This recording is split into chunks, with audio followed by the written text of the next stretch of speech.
All right, we're live. So, welcome to Thursday Nighter Round 2. We're very lucky to have National Master OK back for the second week. Local star, so welcome. And we're Thanks for going having me. thanks for being on. We're going to start with just a couple announcements before we get into the games. So, one announcement is we are having a big popular tournament now. And, the DGT boards are getting crowded with premier players. So, I know we do have a lot of open players who like to see the commentary, like to see our analysis on their games. So we are going to start just experimental, a second show where myself and Connor will analyze some open games that didn't make it onto DGT tonight. So if you're interested in getting your game analyzed on the post game analysis show, just make sure you talk to Connor and give him your game score. And we will try to get those analyzed over the weekend and posted as a second video. And one more announcement is I'm still playing on Wednesdays at 5 to 8. It's that's when I'm going to be there. It goes a little later with a Blitz unrated Blitz tournament. But if you want to come play a game against me, uh, come casual night at the club Wednesdays at 5. And I played last night. I got beat up by. I played your openings actually. I got beat up by Torfy's Bird. I played F4D5 and he beat me. And Uh-oh. I played against Thomas's Catalan. He was up a clean pawn, but I snuck a snuck a draw out at the end, and then I also Cool. lost to Eddie per usual in the French, your favorite. So Uh-oh. as they say, if you cannot play, commentate. Just applies to me, of course. But if you guys want to come, if you're mad at me for criticizing your moves too much, you want to come beat me up, just show up Wednesdays. Uh, Cool. yeah, and with that, I'll say I also wanted to promote our sponsor, Chess Goals.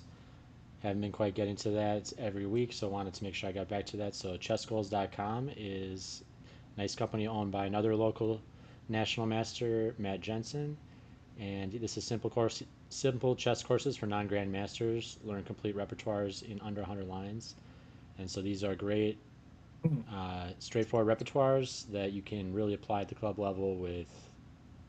They're going to have the most common moves from Lichess database that actually appear in games and stuff, so it's not all huge theory. It's going to be stuff you'll actually see in your club games. And I've actually got the Catalan course, even though I'm Oh, an E4 player, just for some reason decided to buy that one, but just to check it out. And that's a really interesting nice. course. So, he's got a Discord that he answers everyone's questions. So it's kind of like getting a chessable course with access to the author. Um, and so, check out chessgoals.com. And if you do make any purchases there, please use coupon code CASTLE to save 30%. And front loading a little bit more announcements. We've got going to start doing a new thing called player profiles. And so just to get to know some of the Minnesota players a little better, a lot of players already know everything about everybody and won't be new news to anybody. But this way, all our channel viewers can get to know some of our best players in the club, and maybe we'll get to everyone over time. Uh, so the first player though I wanted to profile tonight is UV, and so UV is maybe not someone you've seen on camera recently because he hasn't been playing as many Thursdays recently, but especially when I was playing, he was there every month. He's a big active member at the club where he plays Mondays a lot, and really happy to see him back on Thursdays. And he showed up last week with a huge upset against Connor. Um, and so that's really nice to see. So here I've got his actual rating history graph and his results from recent Minnesota Open. So he won his section outright with 5 out of 6. And so it looks like he'll be headed to the close. So that's a nice recent tournament result. And we do see he's got peak rating of 2046. So very strong player. Also wanted to quickly show some of his peak wins and draws. So he's got a draw here against Joseph Wan, is a pretty nice draw. and he's got a couple wins against some really strong players, Nels Trulson, and he's also got a win against Zelkine. And then the draws is really where he's coming in strong. So we see, really strong draws here against Jordan Tim, and we even see, a handful of losses. But I counted 5 draws against our commentator here. Okay, so we know Yes. UV is a strong player if he's really putting up those type of results against. Okay, so yeah, may want to get your perspective on your. I feel like he's super solid player. Obviously, knows how to play positionally and pretty good at tactics as well. And Dragon Man, London Man. Yes. Those are the things I know about UV. What are your comments on our featured player tonight? Yes. Yuvi is a very solid player. Uh, he is, for me anyway, rather tough to beat. I think, yeah, I believe the majority of our games have been drawn, and the wins I've gotten were typically, well, okay, maybe one exception where I was able to get an advantage early and then was able to push it through. But most of the times, if there is a decisive result, it's because of maybe time pressure or some other added stressor. I think if he's able to keep the game within orderly confines, then he's very tough to beat. He might have problems, as I do, when playing against players who want to create a mess. So just And solid positional player. yes, yeah, Perfect. Well, and with that, we're actually going to start with UV's game this week. So he's playing on board 3 against Miles. So winner of last month's tournament. So this is definitely going to be a difficult matchup. yeah. They started off. Okay, so D4, Knight of Six. Got that His London trusty system. London. Yep, we previewed Yes. it. No, no, no, no extra marks for guessing right there. Oh, so this is an interesting move order, a bit tricky. It's sort of like an accelerated Queen's Indian approach, Interesting. and there could be certain details to keep in mind. One is the fact that E6 hasn't been played might work to Black's advantage against the London here. Yes. So Knight of three, and this might give us a chance to illustrate one of the advantages I was alluding to. Bishop E7, E3. Aha. So this is the first sort of irritation that Black can bring in this line, which granted it's not that big of a deal if uh, Black's okay with a pawn structure. Say, for example, we play knight here. If Black is, if sorry, if White is okay with this pawn structure, the knight H5 is not that big of a deal. But one of the differences between this position and say E6, and then say E3 and B6 and knight F3 is that if he goes for this now, there's this move, which means that Black is not going to be happy collecting the bishop right away. And uh, one interesting, maybe instructive mistake is this, because I believe after here, it might be a bit troublesome. Well, actually, maybe it's not too bad. But it's So if Black has to play, what if yeah, F takes G5? Just let's yeah, F. see a little bit more of that tactic potential. Oh, okay. Yeah, so if F takes D5, I mean, first of all, I think Black might have G6 here Um, and then queen f3 creates quite the mess.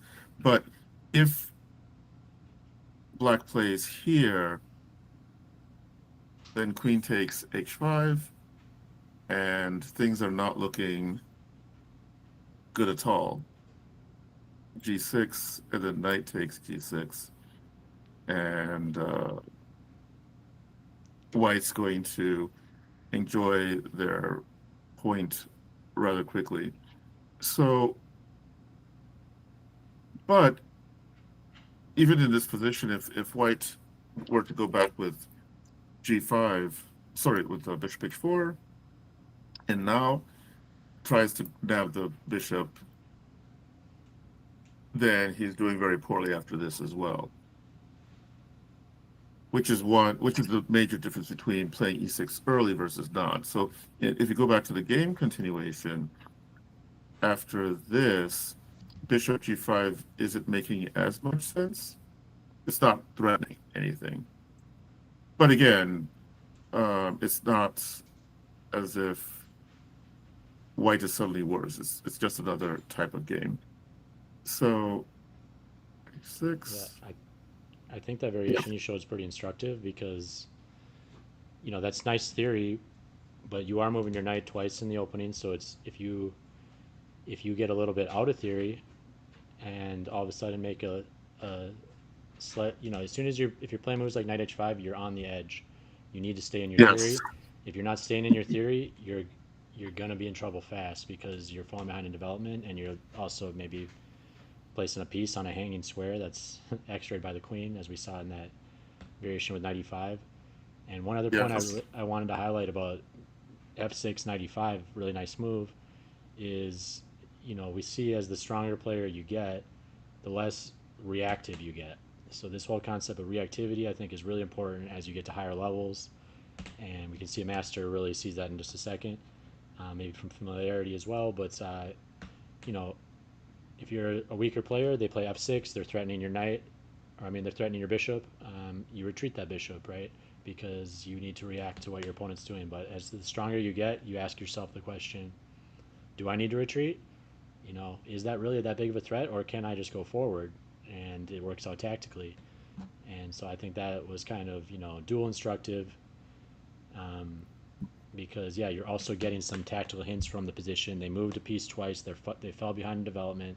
Their knight went to h5 and is hanging, and then they played this move f6, which never play f6 according to Ben Feingold, right? So Yes. sometimes it's great, but it does make you want to stop and look for tactics. So I like that variation a lot. Cool.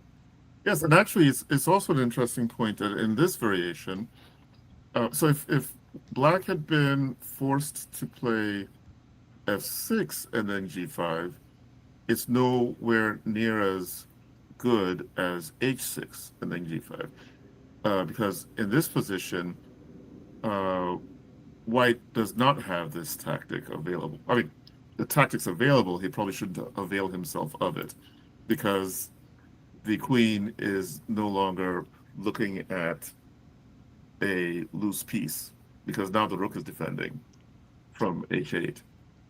Makes sense. So he's just giving up material for nothing in this case. So the game continues this, and this is an interesting idea from UV, playing on a similar tactic as we had discussed earlier. Um, Here and here. And I'm wondering, although, okay, no, it doesn't work. I was looking initially at, say, something like bishop c4, but then d5, and that would be that. Yeah, I like that. You maybe show bishop c4 d5 just for a moment. Okay, so bishop c4, which is threatening not really much, only checkmate on f7. And it would be nice, except for black has the counter threat of d5 attacking the bishop. And if we had enough forces putting pressure on c6, then we might be able to get away with bishop b5. But then now we have that, and we've got two pieces hanging, Hmm. and it doesn't seem as if we can get out of the problem unscathed. Yeah, so it's of That is course the this was clearly ridiculous because you're just going to be dropping a piece because you got two pieces on pre. But yes, the interesting point I wanted to make is for black, even if white's bishop wasn't hanging on h4, d5 would still be attractive against bishop c4 there. You think to yourself, well, I got bishop b7. I don't want to shove d5. My bishop's going to be staring at my own pawn. And that is true. Your bishop on b7 does get a little bit worse, but it's not bad yet at all because it's still applying x-ray pressure to e4. You can imagine sinking a knight into e4 later, and that bishop and pawn battery behind it will, be useful. So you don't need to think to yourself, never play d5 if I got bishop b7 because I don't want my bishop to stare into a pawn. I mean, it's kind of really depends on the position. yes. And remembering that the c pawn isn't nailed down to either c7 or c6 and can move to c5, putting more pressure on the center and eventually opening up um, the view of the bishop along that long diagonal, say from this particular position. Uh, I guess one important principle for black in this position is uh, you have to prioritize what's important. And it's usually not a good idea to argue with necessity. So you can't find, if you find a solution to a problem that seems like it breaks some rule or principle, but keeps your position afloat, you go for what you need to play rather than worry about, oh, my bishop on b7's feelings are hurt um, because it can't stare at g2. Yep, makes a lot of sense. So, and here, I don't know, I feel a bit partial towards knight c4, knight d3, but knight f3 is okay. The Keeping knight things g7 tidy. maneuver is a bit. I'm not sure I've ever seen that. Have you? Is that Yes. is that a, is that a common theme? I don't know. You play a good amount of London, right? Yes, it's not, well, this position doesn't occur too commonly, but the idea of reactivating a fianchettoed knight from g7 to f5 is an idea that you have to keep in mind when you're moving that knight to g7. So otherwise, g7 is one of the g7, b7, g2, and b2 are great squares for bishops and typically not really great squares for the knights because they don't have much scope from there. Uh, This. so, and in this case, there's a strategic impetus in that if I'm going to spend all these tempi, this is black speaking, to get the bishop, I better get that bishop, and this ensures the bishop is gone. So c3, e6. Okay, this is all kinds of crazy now. See, we saw this is going to kind of work out a little bit later. We did a little preview, but this is feeling a little bit anti-positional to me for black. I mean, he's making a lot of knight moves, a lot of pawn moves. Yes. None of those get your pieces developed or your king castled. So, what do you think about black's game plan here? Is it okay because white's the position's close enough? I mean, white seems to be following the rules, so it seems like just via inertia they should be getting a better position, but I'm not sure it's going to end up that way. I think the position is going to the position is looking unclear to me. And yes, White hasn't done anything um, stupendously wrong, but he's also not playing the most aggressive system. So Black has a bit of leeway. I mean, if for example, White had spent all his developmental tempi bringing his king much closer to the black king's zip code, then black would not be able to get away with all this. Um, but instead, white was playing, solid moves, getting his pieces into useful squares, but they weren't putting pressure on the opponent directly. Hence, black being able to take these liberties. I don't know. The important thing too for white is yes, some of these moves and ideas seem anti-positional. However, you still have to respond to them correctly to prove they're anti-positional, or to take advantage of whatever defects there are in the so-called anti-positional moves. So after this, which is fairly forced, it appears the sequence. Okay, so now we're near the end of forced moves, except for not really because h5 is coming. And so as long as black is able to keep the threats coming, keep the ideas rolling, white doesn't have a chance to take advantage of the deficiencies in his position yet. And that's, I guess, a good illustration of why grabbing the initiative is so important. Why stronger players think it's worth material just to grab it. Grab the initiative if you can. Yeah, and I got one more question here because Yes. bishop on b7 is looking absolutely glorious here, and Yes. we knew from it feels like something went wrong for white from that perspective because black showed his hand extremely early that he's going to develop Mhm. that bishop there. So it feels like I'm not sure the London's not capable of it, but from my perspective, I love to set up f3 e4 whenever they play really early b6. Is there not ways we could have maybe done some mitigation earlier to make that bishop not such an awesome piece? Yes, but we'd have to go way to the beginning. And I think um, probably in this position, maybe knight f3 is not the most accurate move. And it seems, That's nuanced. what are you talking about? Why are we looking that early? Maybe we should be looking to blunt that bishop from the get-go. Yeah. Okay. So And the fact we don't have our knight on f3 means maybe we can even play pawn to f3 to mhm. set up a bigger center that way.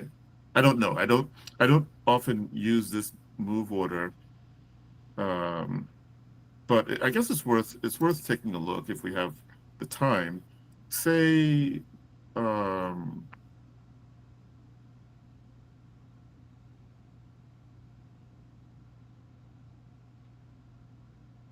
maybe we play knight. I'm trying to decide where to put the queen knight. Maybe put the knight um,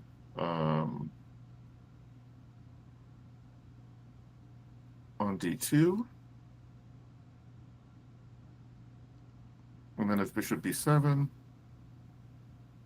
uh, Yeah. and now e3 first, Okay. with the idea of keeping the knight, avoiding this move, right? And let's see. So I suppose it'll be consistent for black to play e6, and then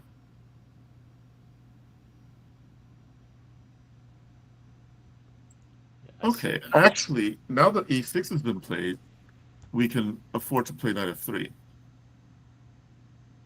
because now if he tries for this, we can go here. And notice we're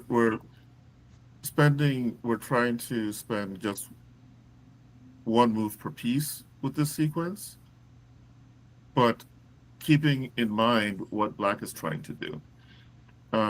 The hope is, so if he plays bishop e7, now we take a move to create space for our bishop with h3, and next we're going to try to get our bishop to d3, maybe queen e2, and then block the face of his bishop with e4. Maybe get c3 in,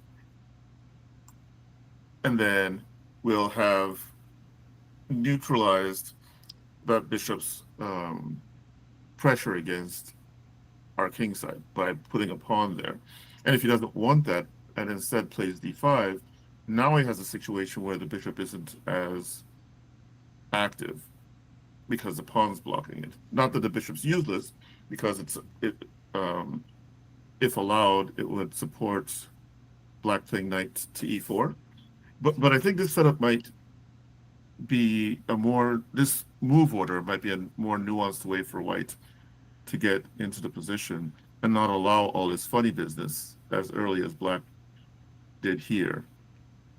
Because by playing with this move order, now all of a sudden black is able to break the rules, but he's breaking the rules for a good cause. He wants to nab that bishop, which can often be annoying. And uh, I mentioned earlier this idea, and one small problem with this idea is now we no longer have the ability to play for e4 because our e-pawn's gone to the f file. On the other hand, we can consider a plan involving g3 and bishop g2, which would also neutralize, well, not neutralize, but counter his bishop um, on b7.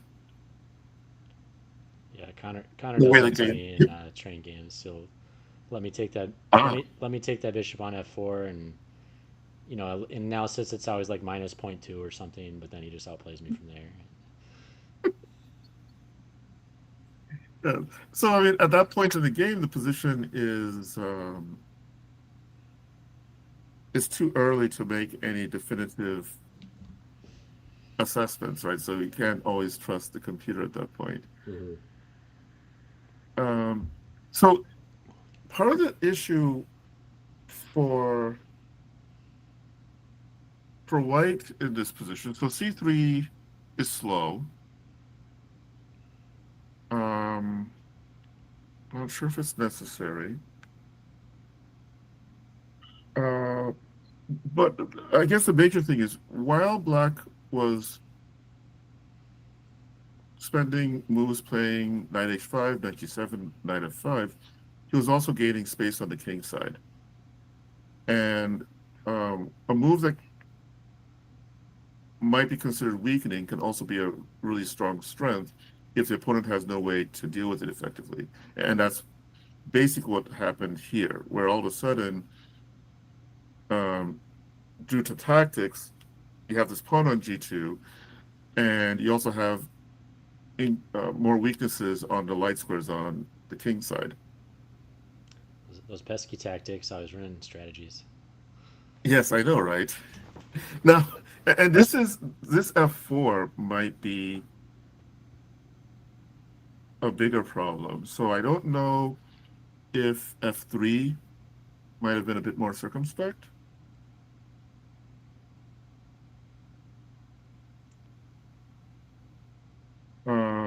Let's see. I'm wondering if bishop e7, bishop h4 could be dangerous now, but So bishop e7 and maybe grab the pawn, I guess. But we could grab the pawn immediately. We could also play queen e2 to prepare a queenside castle because the pawn's not running away anytime soon. and Uh, I'm not saying this is good. It's so just something to look at when they play f3 because that diagonal's getting a lot weaker and it only has one defender. So yes. Well, the which is why I'm thinking of evacuating the king, right? Um, is so if this happens now, maybe we can even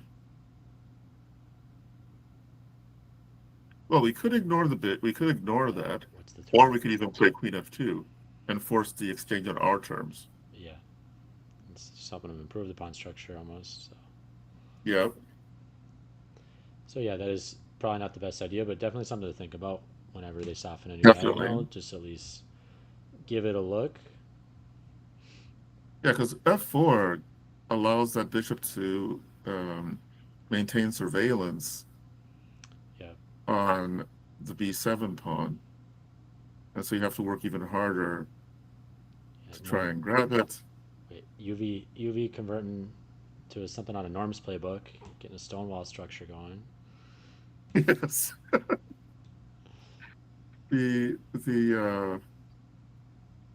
The joy and poison of familiarity, because it's familiar position, but sometimes in our haste to get to familiar positions, um,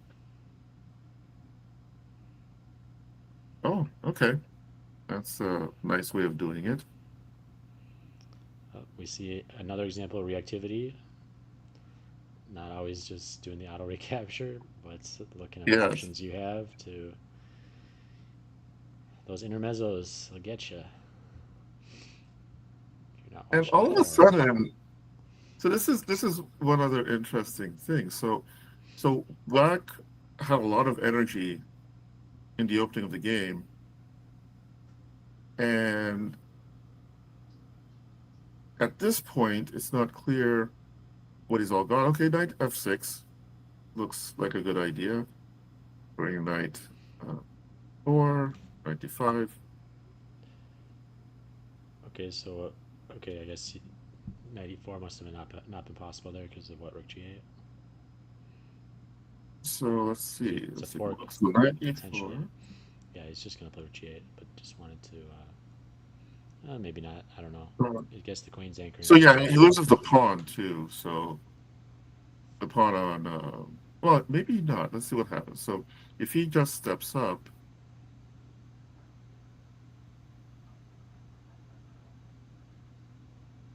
to d7 maybe. Um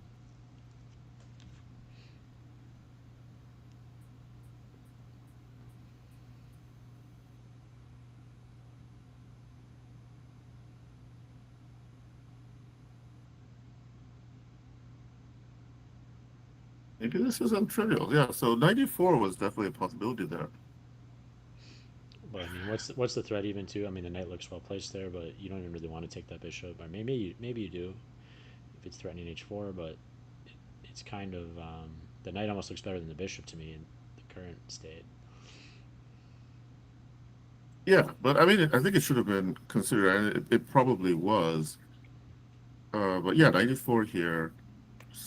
Yeah, and also look at me. I'm being hypocritical. I'm always like, get your opening done, get your king castle, then proceed with your middle game plans. And here I'm like, well, why not 94? Well, second piece, second move with the same piece before you castle, like allowing rook g8. So I don't know.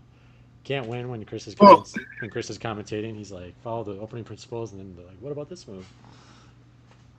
well, so it's a bit different in this position because Miles announced that the middle game was starting on move 4, right? So he's been in the middle game forever, right? He's not breaking any rules. Yeah, He just we weren't keeping the right move counter.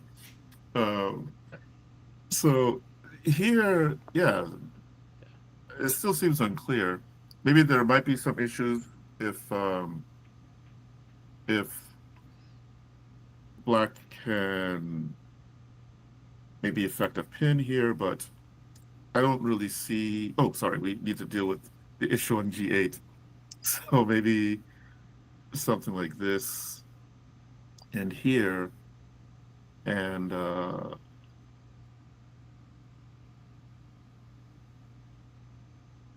I don't know, maybe Rook four or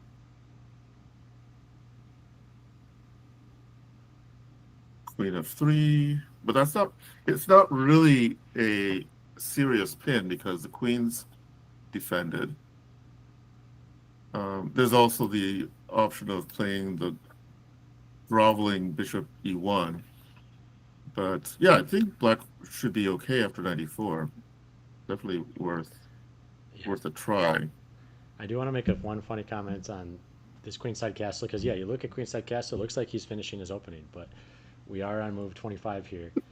So, Yes. you know, you got that classic advice: knights before bishops, control the center, don't bring your queen out early, get that king to safety. Here we got, let's move our knight about 5 times. Let's shove g5, g4. Uh, you know, let's get into all Yes. these antics. But he did end up with a good position out of it. So, but it is kind of funny to me. See, and Yeah. I see it in my own games too. I'm like, oh man, finally complete the opening. Move 25. Yes. No, well, so one thing on a serious note to keep in mind is that those principles uh, attributed to Lasker came out of lectures he gave in London, uh, and he was speaking within the context of what was the most normal opening in those days, E4, E5. And so, um, in that context, uh, those rules work fairly well. He wasn't considering Queen Pawn or London, which those principles can work as well, but they're not as the punishment for grabbing a stray pawn in D4 openings can be severe, but it is usually not as severe as it is when you're black capturing a stray pawn against an E4 opening. And we saw that last week with Ethan grabbing the QGA pawn and then just taking the extra pawn to victory. Yes, Okay, exactly. I did want to note we have been on this game for about 40 minutes. Yikes. This is a tradition, on the channel. We always spend way too much time on the first game we talk about, but we probably should get to the end of this one and get on to the next game. Yes. So let's go. So I think we're at the fight. We're current right now. So let's move to Eddie versus Nate.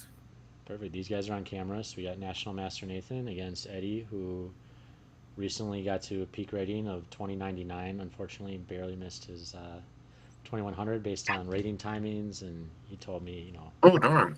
he told me all the math of it. But so yeah, that's Eddie's. Eddie's got that 2100 goal, and Connor's got the 2200 goal. We got a lot of players in this echelon. Oh, again. How often do we see this opening at the castle? Now and then, both these players and these two players both play everything under the sun, and they're both some of the most common players at the castle. So they've really played each other. I don't know, probably like in 100 games. I guess I would not be shocked by that at all. Um, Okay. and so yeah, they'll both do anything. I know Eddie's got some ideas against. He knows what Nathan plays. Nathan actually, that's the one thing with Nathan. He plays everything, but then he plays it consistently. So with a player like Eddie who plays him enough, he can kind of predict what Nathan's going to play a little bit and try to target areas he thinks he's got weaker weapons. Versus average player really cannot target Nathan like that. So I'm not sure. I'm sure. I think Eddie was maybe looking for a Caro if I was remembering talking to him. So I'm Okay. not sure, or maybe I'm not sure. He was. I think he was looking for something besides Alakine, and Nathan was probably the one that wanted to surprise Eddie today. This system Nathan's playing seems suspect to me. I mean, Well, it is Alakine after all, so. good point. Um, no, Well, you can't be most expecting too much from the opening. You're gonna get your play in the middle game. no, almost again. I'm not an expert in E4 openings, but every time I've seen this position, you recapture on D6 with a pawn, either E takes D or C takes D, and Yes. and each recapture has its own pros and cons. But this Queen D6, So what's wrong with C5? Let's just look at that first. yeah, let's see what happens. Well, thankfully. Um, Queen Eddie six. is Okay, definitely gotta a check. man who wants you to show him. So let's see what happens Oh, here. this is what happened in the game, huh? Yeah, this is what happened Oh in the wow. game. Yeah, Eddie's like, okay, buddy, let's see it. Yeah, Eddie's not scared of Boys, Eddie's not scared of a novelty. He's like, this can't be right. this has to be so wrong. Knight c6 is very bold. So he felt there was no Well, I, useful discovery here. yeah, bold because the queen's under attack. I was thinking bold because of the knight, the knight being developed in front of the c pawn. That's my. You can see why Oh, you can see why I blunder a lot. This is where my mindset goes in this position. Like my queen's X-ray. Like, is this where my knight positionally wants to go? I'm not sure. oh man. But it is very wow. I suppose if this was Nathan's prep, um, yeah, I'd like to see what what he has in mind here. This is very, and of course, Eddie goes for the most concrete approach. Oh, I see they're analyzing now on the Oh, so the camera. game is already done. I wonder. Hmm. Now let's see what the broadcast says. Yeah, Nate won. Yeah, and we see why he's natural Nate nationalist. has to be worst here. Nate has to be worst here. I mean, Plays okay, some crazy stuff I'm that not gets going to. worth it. I'm not going to go all holier than thou because they managed to commit chess crimes and emerge victorious because I have an inordinate number of wins of that kind myself. But this just seems. How does he survive this? So, Yeah. okay. No, and the thing is, openings don't matter that much. I'm an opening snob myself. You saw with my Alcon comment right there. But I did just get crushed by Torfi's bird, and you know, uh, I can eat my own words pretty much, even though I like that Rui Lopez and the Open Sicilian and the main lines myself. But not Nice. not discrediting these other openings because if you know them well, and really also at club level, anything can happen. It's not the opening's not going to decide things usually, um, but never know. Sometimes it But at does. his level, it seems to me like because Eddie's um, pretty strong and I think I'm not sure about G5. Maybe G5 is too early. Um,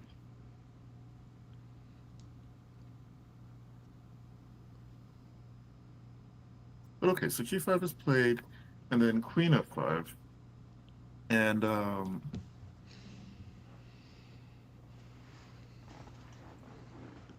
something about this just seems off. Yeah.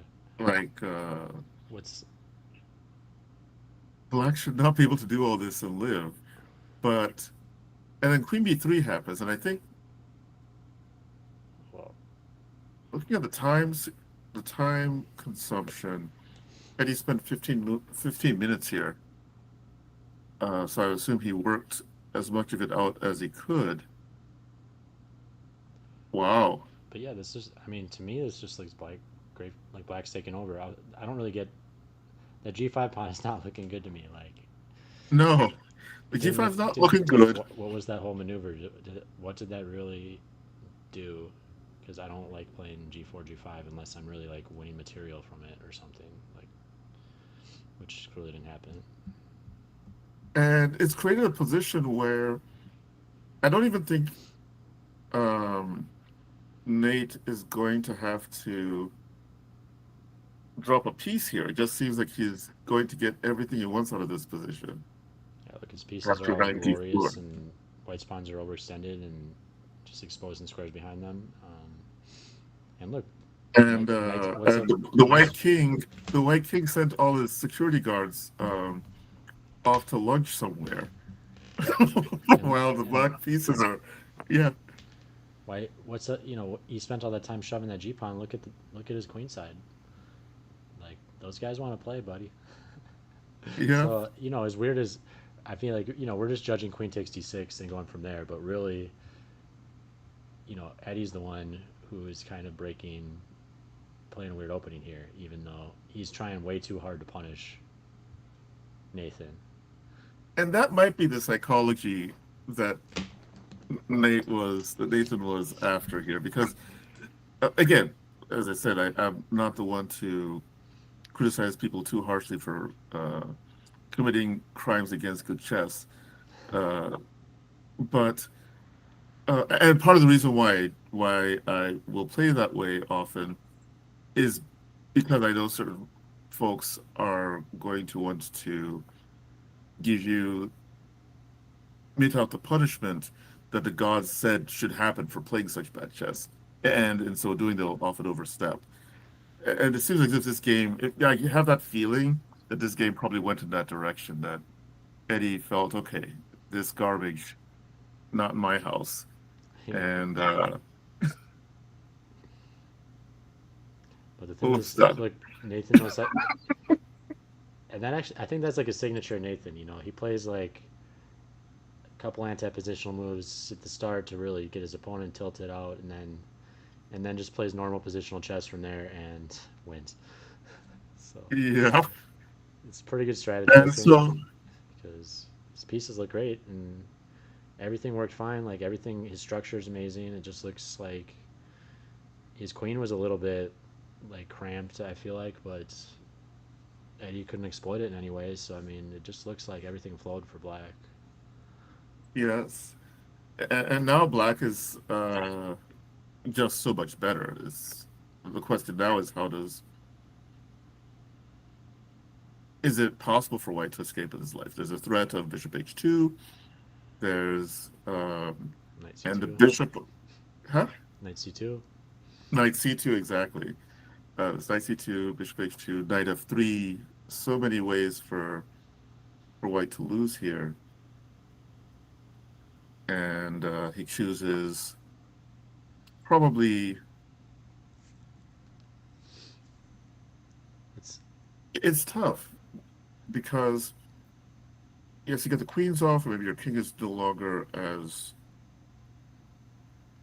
unsafe, but this ending shouldn't be too difficult for someone of Nathan's strength to Can you show the reel bishop reel in. takes H2 Yeah. tactic? Because I wasn't really seeing the full line there. Oh, If he didn't, if he doesn't, so if he let's say he makes enough, let's play Knight C3, and so let's if he plays Knight C3, and then we Bishop we, we H2 know isn't working. we know we got Knight C2 still, but I just want to see what's the whole idea with bishop H2 Yeah, now. if he plays Knight C3, then Bishop H2 isn't Got it, because he's protecting the queen. working. Okay, the queen's. Yes, That's exactly. see, I'm slow. This is why I only play classical chess. I need to like triple check everything. Queens are X-rayed. Okay, so that's the main Yes, threat the with queens bishop are H2. extra. Okay, thank you. Yes. So, so yeah, so knight c3 would deal with the one threat, and so black would have to content himself with only winning an Yeah. exchange. Such a sad life, yeah. Um, Yeah. No, and so, actually, an interesting point on and that actually, it's is more than that because there's a bishop takes c3 coming. So, say, I don't know. Actually, where does the bishop even go to if he wants to only make it an exchange?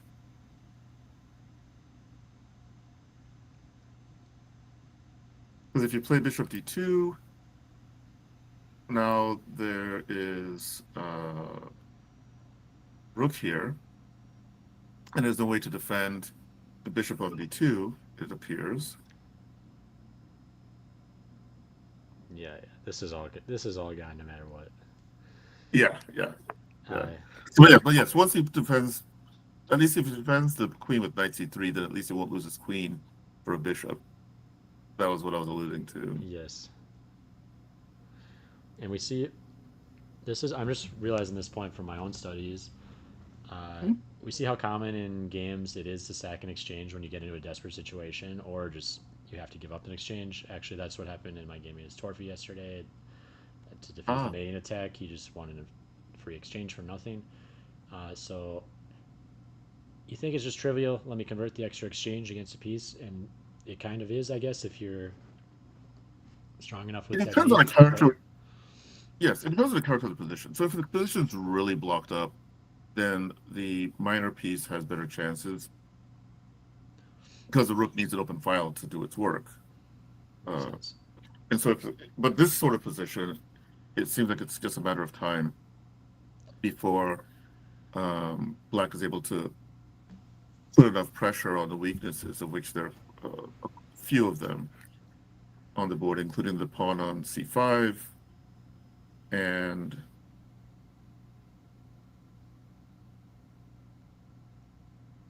and this position's worse still because White has yet to complete his development. So by the time he gets his bits out, um, Black is already harassing him, like so.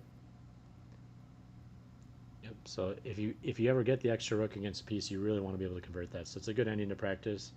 My okay alluded to some of the principles I understand. So one is if you're on the defending piece side, you want to really get your piece anchored by a pawn and use that to block an open file that the rook might want to use. Is one defensive strategy. And then another one I understand is if you're ever thinking, does my piece have compensation for the rook? Just you want to think, how good are the rooks?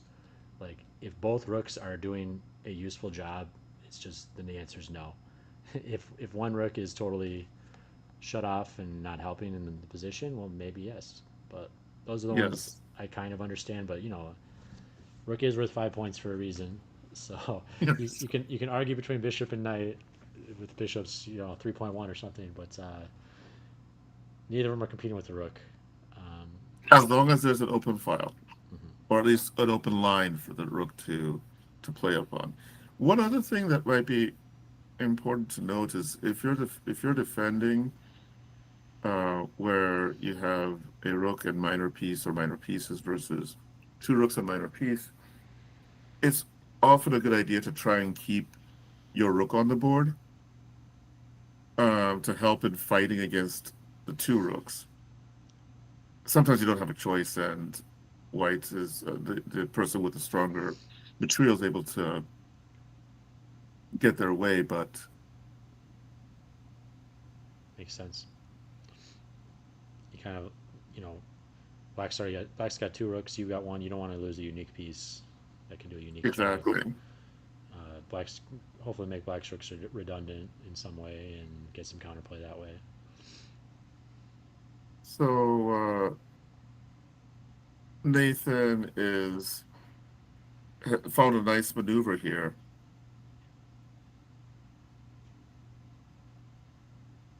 which I guess it was made nicer by King F3, because all of a sudden, after Knight C2, he's losing a piece.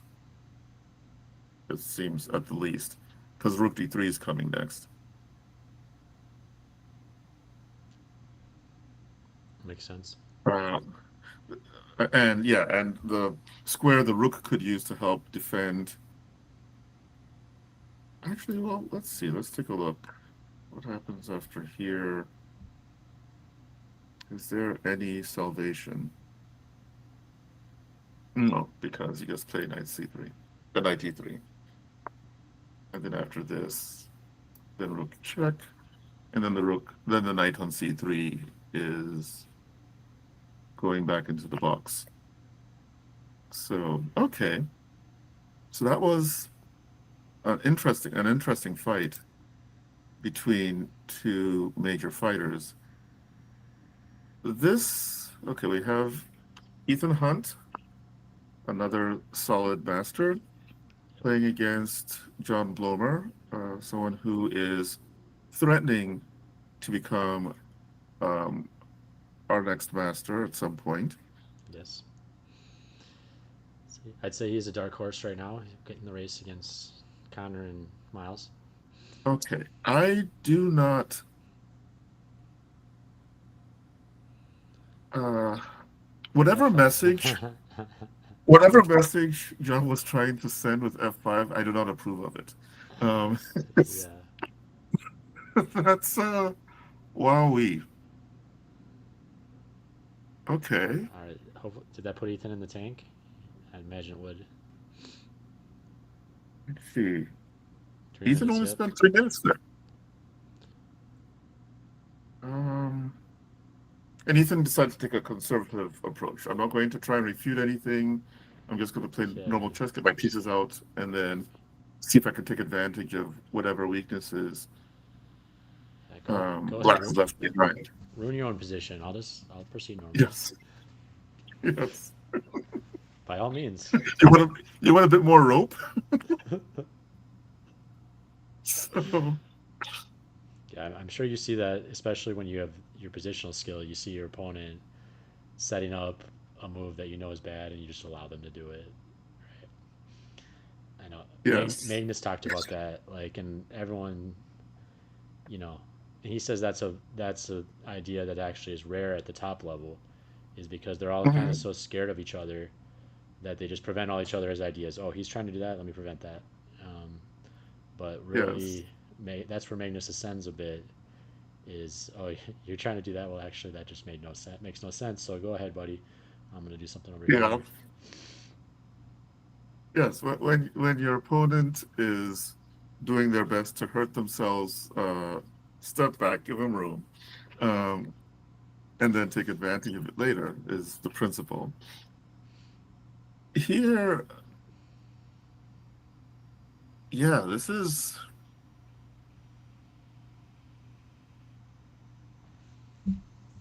an interesting position because it came from an English ready type thing, which are generally thought to be quiet openings, positional openings.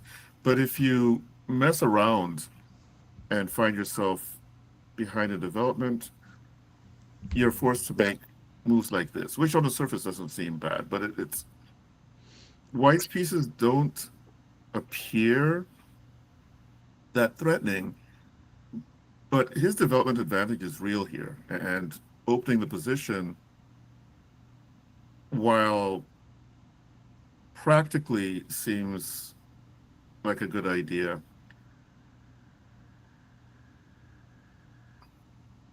Yeah, I mean, no, it seems you're behind in development. Your king's not safe and actually cut off from castling. Why would you want to open the position? I mean, of course, White's had it. Yeah, there's so many things that are just wrong about this approach, but let's see what John has in mind. Yeah, I don't think he was asking himself, should I open the position here? Right? He's just that's the next thing in his plan. Gonna do it in either case. Maybe not. So he's only spent the, they started with an hour and 30 minutes. So John has spent 4 minutes on his clock. Yeah, I was impressed when I saw that earlier. I was, anytime you see him actually falling below an hour 30, you know, he's actually doing some 30-second thinks. Okay, okay, No, just kidding. okay. Of course I don't. You should be using more no matter what. But you know, baby steps. We'll get him there someday. Wait a second. It seems like Ethan has something here. Yeah, yeah. This This is is did okay. Also, Queen did C7 is crazy. Why what is Queen C7? Play Queen D8. Like yeah, what exactly is wrong with Queen D8? Why he did he have doesn't want to to trade queens. Come on, your opening's not gone well. Trading queens, diffuses some of the dynamics in the position. Okay.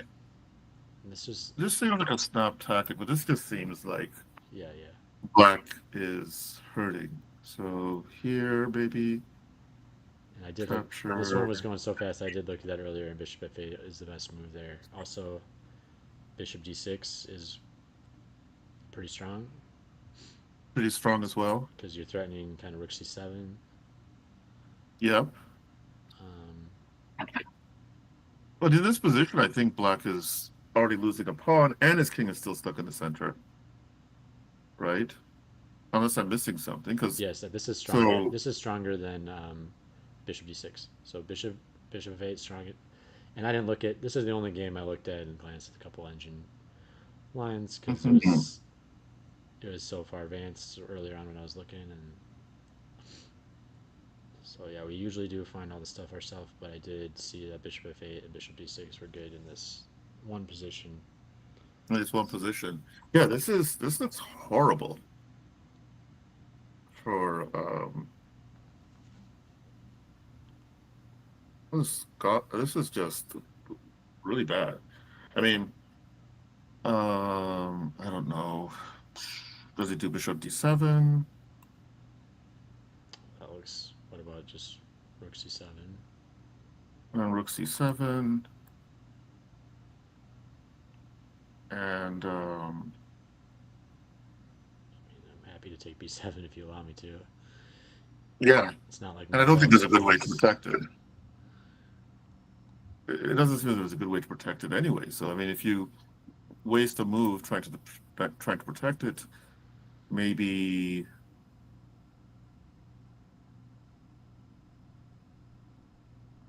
Yeah, Eddie's in the chat saying g4, g5 to ruin a great position. Yeah, we definitely agree with you. oh We agree with you on that one, unfortunately, buddy. yes, yeah, unfortunately, yeah, this position maybe rook d1, rook c7, rook fc1. It's all kinds of bad here, and his king's still not going to get uh, um, out of harm's way. So, so what happened in the game? Instead, Okay, we oh just got. no, We just get. So it looks like Ethan was oh feeling. no. He was feeling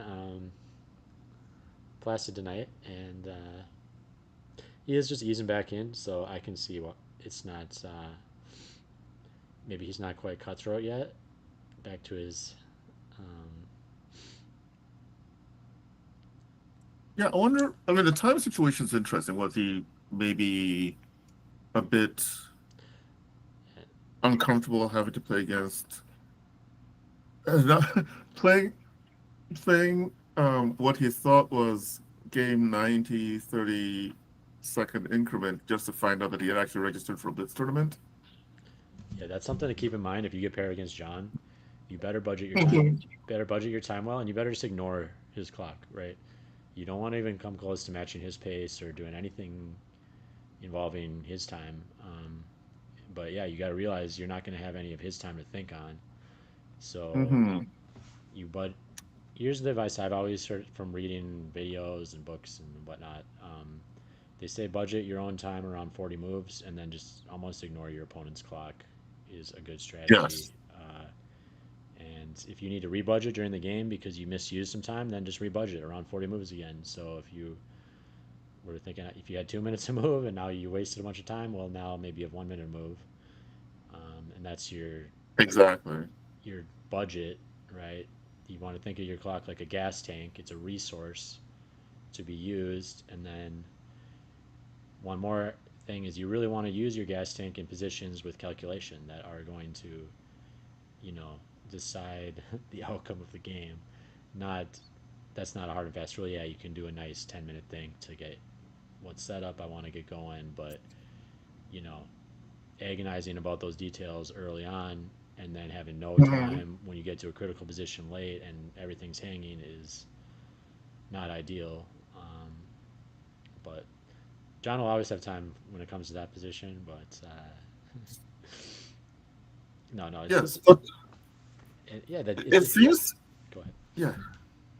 No, I was thinking that maybe I just wonder if Ethan just was not feeling comfortable because it's not really comfortable playing against these speed demons.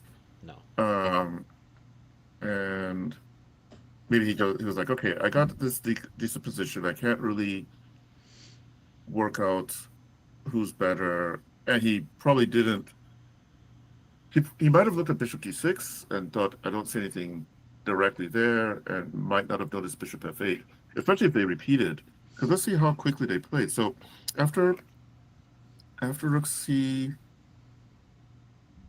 and so he spent 5 minutes to play Bishop C5, to which uh, John gained 10 seconds on his clock with he's, Queen he C7. thought for 20 seconds on Queen C7. Come on, that's totally. You need to at least think for a few minutes between Queen D8 and Queen C7. It's just logical. And so So here, Ethan spent 6 minutes, 7 minutes, right? 61 minus 54. So 7 minutes he spent on bishop b4. So yeah, I'm guessing he just didn't see the strength of bishop f8. And also bishop d6, rook c7. I mean, there's two ideas here. Hmm. So Exactly. Yeah, maybe he saw bishop d6 and underestimated its strength because bishop d6 looks pretty strong as well. and I'm not saying I would have found those moves either. I got those from Engine, but we do see what how psychology plays into these games. It Hmm. is does make you nervous when your opponents are playing this quickly. You got to know this is not prep though, right? But also, if you don't know John's typical pattern, you know this is Exactly. it's way more nerve wracking. It just when he seems like a random opponent and he's moving this fast, and he doesn't do that every game. So just for Yeah, I mean, I've not played against John too often. And yeah, if you're meeting somebody for the first or maybe the second or even third time, and they're playing this quickly and confidently, because John's uh, presentation at the board is usually one of extreme confidence. And so it's very easy, especially when they're playing moves like f5 that early and they're playing that quickly. Maybe this is all prep. He's already checked it with his engine at home. And I get to this position and I see an obvious discovery, but he's allowing it a second time. This must be prep. I've looked at this for 5, 6 minutes. There must be something I'm missing. So I'll just take the repetition and get home early. hmm yeah, It's it's a maybe safe. one possible. Yeah. And I did that myself in a couple games. I had a lot better position, and I just accepted a draw offer because I was a lot of times too. I felt like I missed a win earlier, and I was annoyed about it. And now I don't want to like not only miss a win but then lose. It's Hmm. it's not worth it though. You should just play it out. And if you lose, you lose. But at the same time, I've done it myself a bunch. It's easier to say when you're not gambling your own points. Um, Exactly. but yeah, it is Okay. interesting. But yeah, it looks like a pretty clean outplay of John by Ethan, but then just kind of missed the death blow Yes. and decided just to shake hands. And hey, a draw is still a draw. Both sides are good. Both players are still going to have good prospects to win this month's tournament. Now, John, oh yeah, John won his first round game pretty quickly, right? Yep. Okay. And Ethan, did he win his first round game? He actually no, he did win. Yep, he won EB Jason. He won too. Okay. Yep. So they're still in the running at 1.5. Yeah, I can give you guys Okay. this. I can give you guys the key to the speed demons if you're wondering, do I need to worry about this guy? Is this prep? Here's my current key. Yeah, Connor's kind of a speed demon, but he's slowing down, so that's good. John's speed demon every game, uh, and so you don't if he's speed. Actually, when I played John and he did that stuff to me, it gave me confidence because I'm like, Oh. he's not calculating. Like I was actually at a much worse Mhm. position. He's beating me up, but I'm like, he's not calculating. He's gonna blunder. Like, you can't move this fast Nice. with you know. And I didn't always. I came back in one game. Maybe I didn't come back always. He still beat me up several times. But Okay. it. I did swindle in one game, and it's because I had more confidence, even though I was totally losing on the board because I was like, I'm just gonna keep trying here because he's not calculating. Um, he can't be moving As this long as you can fast. keep throwing sand in his face, right? And if he's not looking at where the sand's coming from, then Yeah, yeah, and just hope for the best. And hey, when you analyze all your games, there's always swindle chances too. So you should actually have that attitude against everybody, not just players moving too fast, yes. because even players in a deep think can blunder a one position, and you're right Yeah. back in it because they missed some tactic. So Well, there was the infamous example where Kravik was playing against the computer. It was a set match, standard time control, I believe. And outplays the computer. pretty nicely. And then the computer finds the most efficient attacking setup. Basically, Kramnik falls for mate and one. Yep. World champion at the time falls for mate and one. I think everybody's had something like this happen to them. Well, and then Um, Ding Liren did that against Magnus, yeah, and yeah. So there's he was always a world champion at chance. the time. So that's it's a world champions hanging mate in one. It's just it's common. It's a theme. Well, let's see what's going on with Connor and Daniel Stanky. Oh, I don't know if I'm pronouncing that correctly. Is it Stanky or Stanky? yeah, Daniel Steinke. Yeah, I'm not exactly Stanky. sure. I think Okay. I'm not 100% sure myself. Oh, let me just Okay. close out though on the time sheet. So yeah, Robert also just moves way super fast every single game. If you got Uh, but if you got Jason Wagner moving instantly against you, that is prep. He is a prep beast. So yeah, it's good to know which players are if they're blitzing, if that's prep, or if that's just their vibe. Wait a second. You weren't joking about Robert. Yeah, yeah. Robert's a speed demon too. So maybe we'll go there first. It's like is let's go to the games that are completed first. So Okay, let's look at Robert versus Thomas. I'm gonna grab a glass of water really Um, quick. Be right back. okay. And so we have a Queen's Gambit accepted. E3, normal move.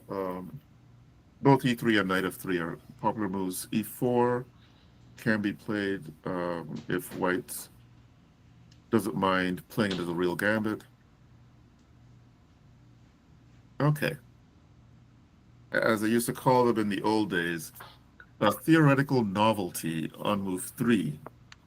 I don't think this has been seen in any Master games. This is, wow. I like it. I mean, Yeah, I yeah. don't like it because it's a good move. It's just being Right. willing to play this move. Yeah, no, you can't be. I'm unfazed completely. This is standard Robert. Gets way worse than this. Oh He my, hasn't sacked this a was piece yet. This is just pawn pushes. This ain't no full piece yet. wow. It's okay. A pawn's gone.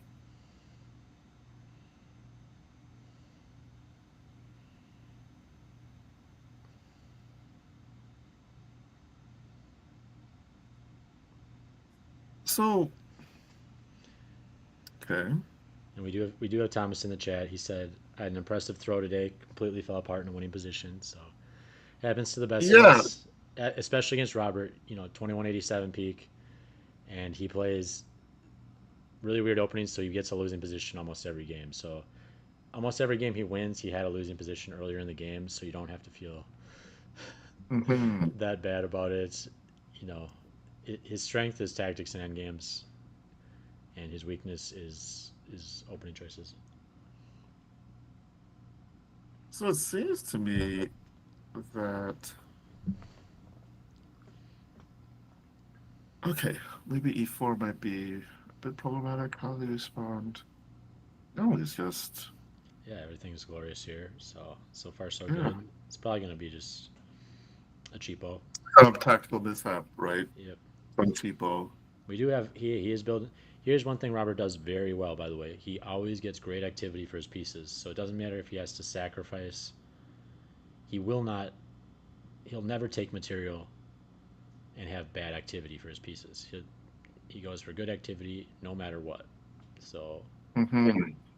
you're Okay. you're never gonna get through a game against Robert without answering some real threats because he's always gonna have at least a couple active pieces, even if he sacked the other ones. This is interesting. Um,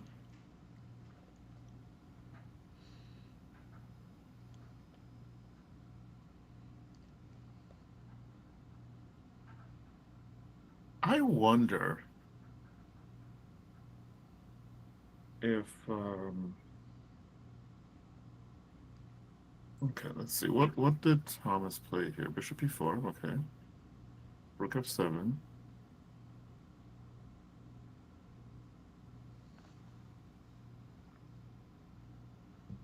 How is it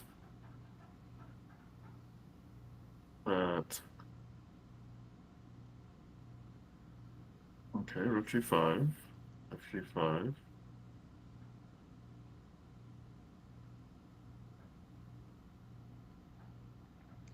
I mean, just leave that bishop anchored on c3. I like that piece, even though it's kind of staring at my pawns. It's anchoring b2. I'm happy. Yeah. How's he? How are you ever getting at my king? I don't see it. I mean, maybe he's going to get in with rook f2 at some point here or something. But current, Okay, so he's trying to break through with d5. I feel Yes. like a little bit. Yeah, I feel like Uh-oh. yeah, you're not seeing opponent's ideas a little bit here because you're not looking at rook f2, and also now we're imagining the queen getting that Oh b2 shut no. now because you're opening his bishop as well. So you just kind of activated two of his pieces.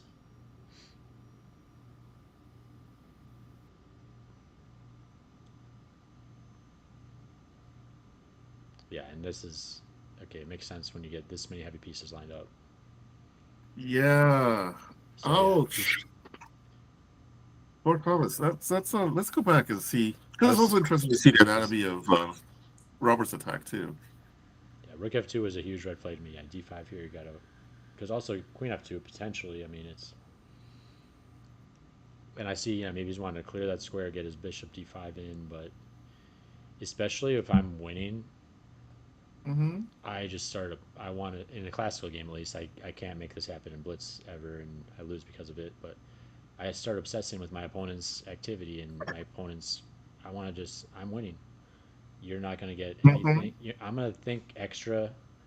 I'm not going to. I don't need to just. I think some players do that. Hey, I'm in a totally winning position. Let me play quickly and just get this game over with. Get this game in the books. But to me, it's like I don't want to ever get swindled. I won this game Yes. already. You're not going to swindle me. So let me, first of all, limit your activity as much as I possibly can. Uh, Mm-hmm. and then let me just double, triple blunder check all my moves because, and it's hard. He's way down. Robert's speeding him and he's down on time. And Robert's got amazing tactics, but maybe we could just Well, quickly. in this case, I think it was a bit of carelessness. I think it was. Yeah. I'm going to finish this off in style and um, paraphrase. And he ain't got nothing. Because that's the only way one can look at. There's a rook.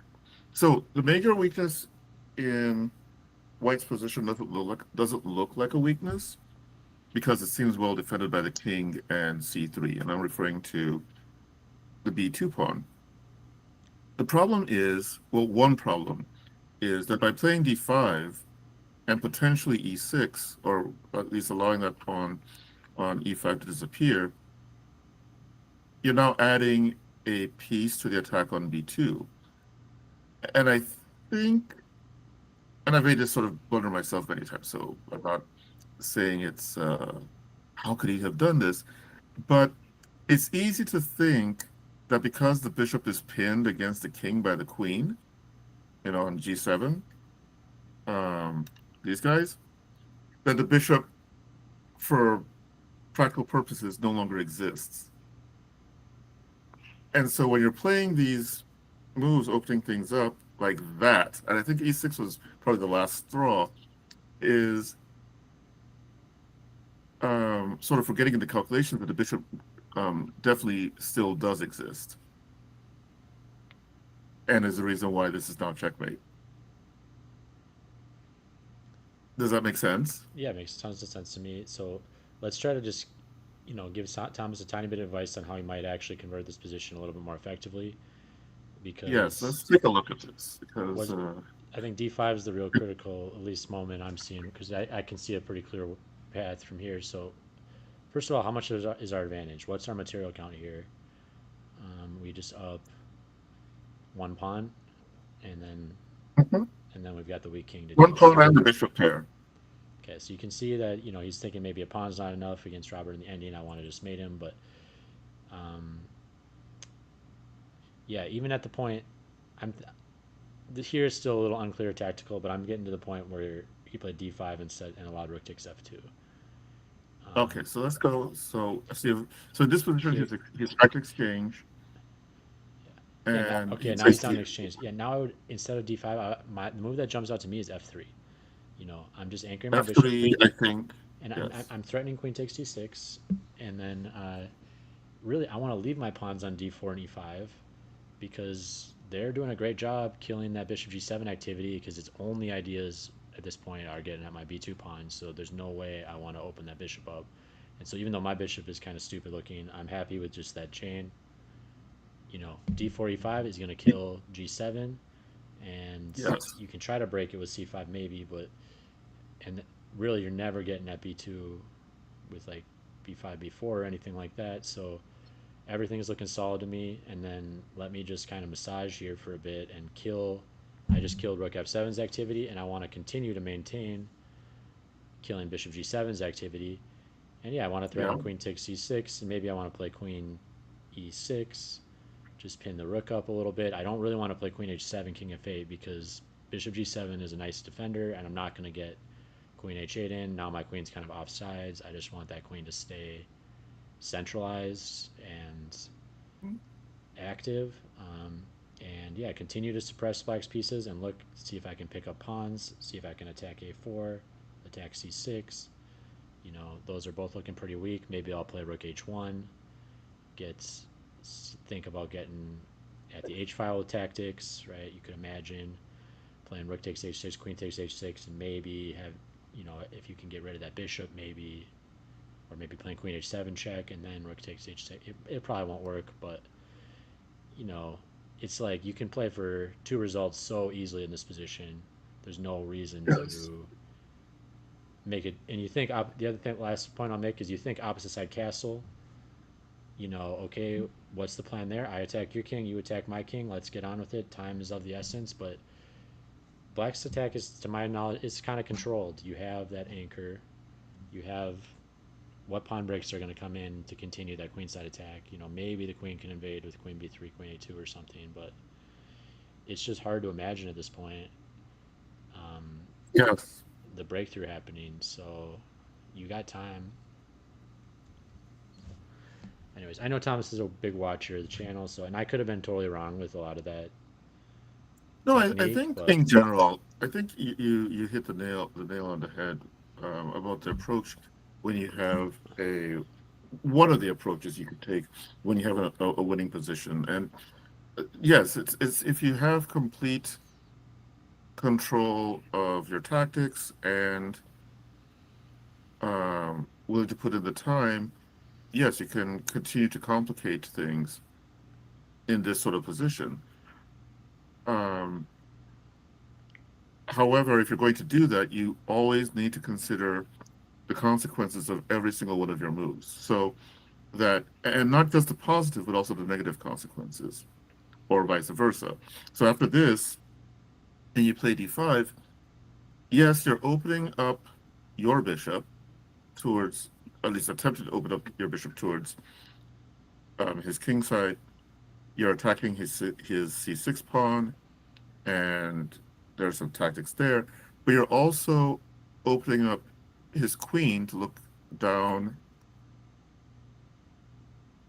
this diagonal, and you haven't addressed previous threat of rook f2, which didn't seem like much of a threat because of the concerns about mate.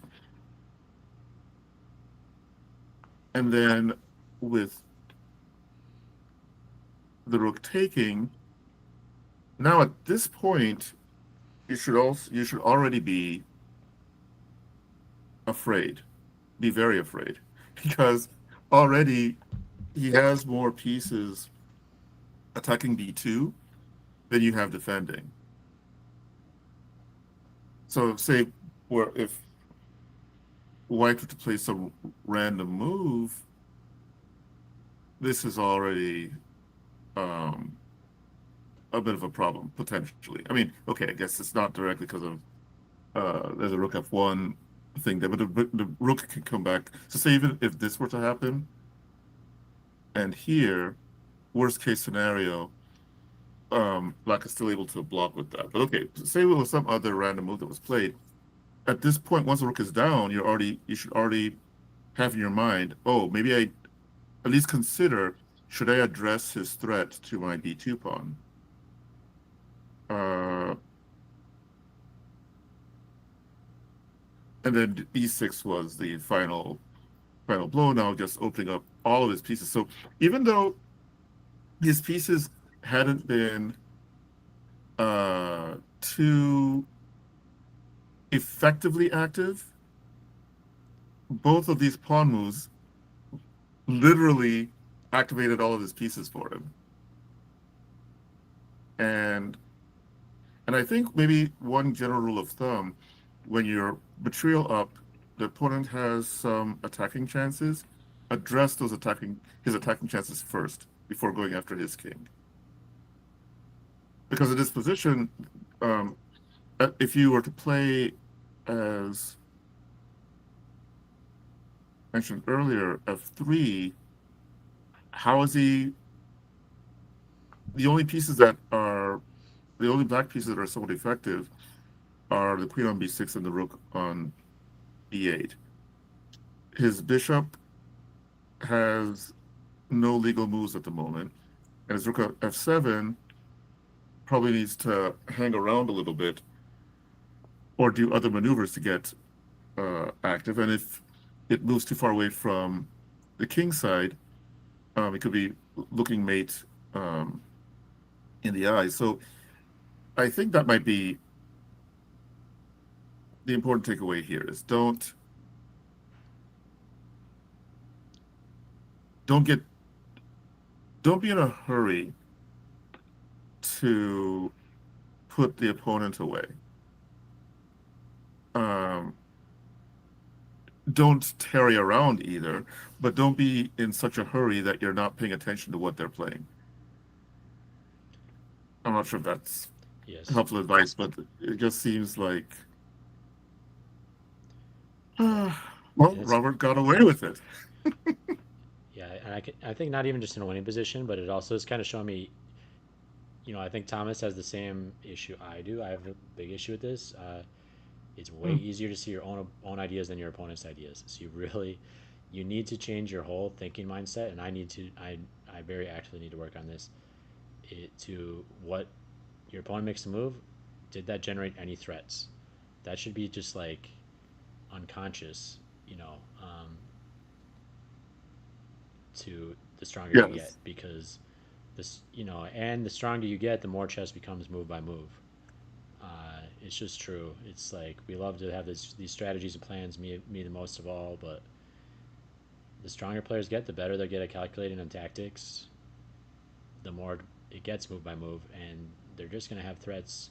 You're not going to get through a chess game with your opponent having no threats to your position if you're playing a strong player. So you need to really just get that radar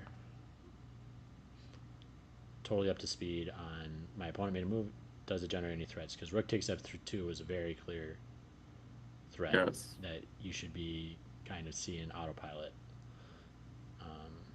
ideally in the future state. And I'm not saying I would see it either myself, because this is not a awesome area for me. And But I, it's also important to okay, so the opponent makes a move, what threats are they playing? But also, and you obviously need to do this before you play the move on the board. You also need to ask yourself, if I play this move, what opportunities am I creating for my opponent? yep, Because with that, I think maybe d5 and e6 wouldn't have happened because you say, "Oh, I'm creating all these new attacking venues for Robert." yeah. And on that last point you made, I feel like you can actually see seasoned tournament players doing this over the board, because they'll put their hand out to make their move, and they'll hover their hand there, and what they're doing there. And some players do this like 30 times a game. If they, but a lot of players will do this, once or twice a game, and Hmm. they've locked in their move, and they're just thinking about the position with their move played out separately. And potentially, the way I like to do it is I like to look at least every check and capture that Hmm. my opponent can do in response to my locked in move. And Yes.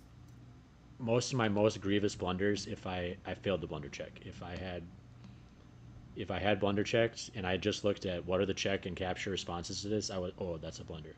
But Yes. I was too entranced in my own. Well, this recapture is force. There's no intermezzos. Um, Yes. that's and then the You intermezzo lost track. comes and oh, that's mate in two. I guess Arvin got me that way. Uh, Oh, so yeah, he's tricky too. Hopefully, he's able to use those tricks to good effect in a couple of weeks. He's playing in the ah state championship playoff for the first time. yes. So, So who's all in that section again? You're in there as well, right?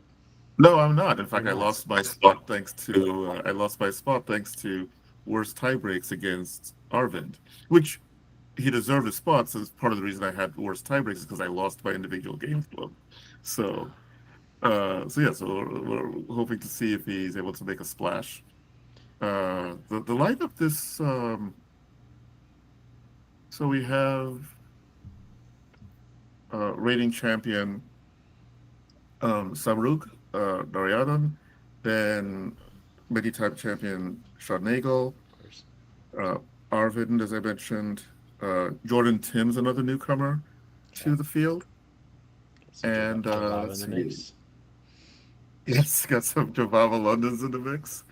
We have another young guy visiting from South Dakota, hoping to take our state title back home with him, uh, being Josiah Jorandi, Ah, yes. who also edged me out in last year's Summer Grand Prix series to win the spot. And then who's the? He recently made national master, or was that, or he has he been one for a while? No, he recently made. Yeah, in fact, I think he made national master in the course of winning the Grand Prix. Yes. So he's quite, yeah, winning the whole Grand Prix plus making national master. That's quite a year. Yeah, and then not to be for not last but definitely not least is Andrew Titus, who was a very uh, solid attacking player, in my opinion. So it's going to be a very interesting tournament. That's the premier section. Of course, there are other sections. I'm hoping that the MSCA makes the decision to broadcast the games or at least save them for posterity, so that it's nice to see what our best players are playing, both for entertainment and educational value. But okay, I digress a little bit. Yeah. So, Thursday is our broadcast supported night, kind of, and but I am getting good vibes from talking to various people that people are becoming more open to DGT boards and having their games oh, recorded. Yeah, it is a bit of a competitive disadvantage, I guess, but this is, the way all of Europe plays. It's the way serious chess is meant to be played, right? It's just nice to, you know, opening prep usually doesn't decide games, so it's really nice. no, You want to be able to show off your best games. You're going to be wanting to see these games. Especially if we get them on the YouTube channel. If you have a really epic win, you might be wanting to watch that replay years from now. Replay when I, maybe I will the first time I beat Connor. I'll be so excited. I'll save that YouTube reel and I'll whatever you watch that do, on my 80th don't deathbed. frame the score sheet, please, and put Yeah. it and paste it on your refrigerator. I might. I've lost so many training games to Connor that you know he's it's that Magnus Hikaru blitz. Hikaru should have never played that blitz match against Magnus and let him beat him up 100 to Yes, 0 and ruin his psychology. So psychology. Put them on perma tilt. yes. Uh, let's take a All look right, at next game. Ronan versus Torfi.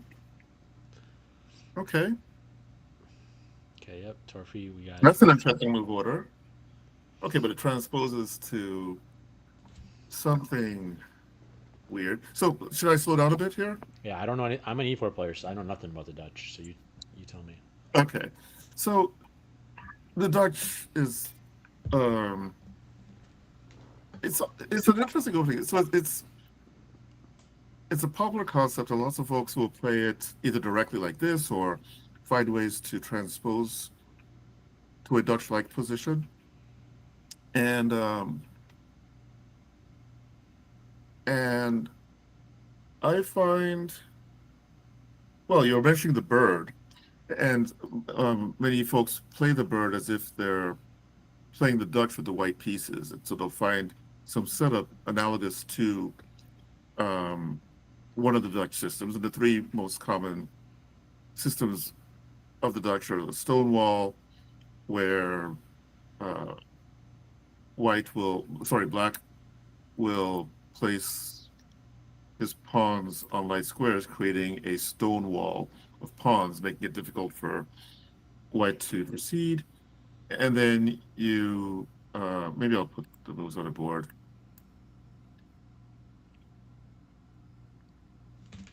here. And then you have the Leningrad, which is an attempt to Indian, where you get the pawn in. So in the normal King's Indian, um, especially in the blocks, the positions where the center is blocked, Black will try to get F5 in. And here he's arguing, well, I've got F5 already. And now I'm just going to go after a king or something. So that's another system. And then you have the classical. So he's playing E6, and he could go for D5, which would be going towards the stone wall, or play D6, which is considered the classical system, classical defense in the Dutch. So lots of players don't like dealing with the main lines in the Dutch and will play goofy stuff like Bishop G5, which um, actually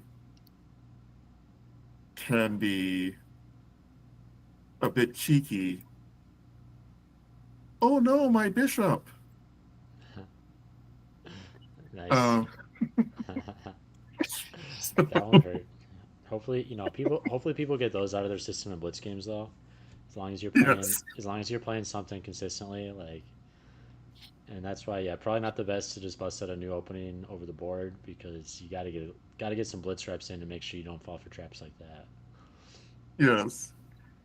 Um, or knight c3 is another common way to avoid the main lines. And I play this myself fairly regularly. So after knight f6, my preference is often to play bishop g5.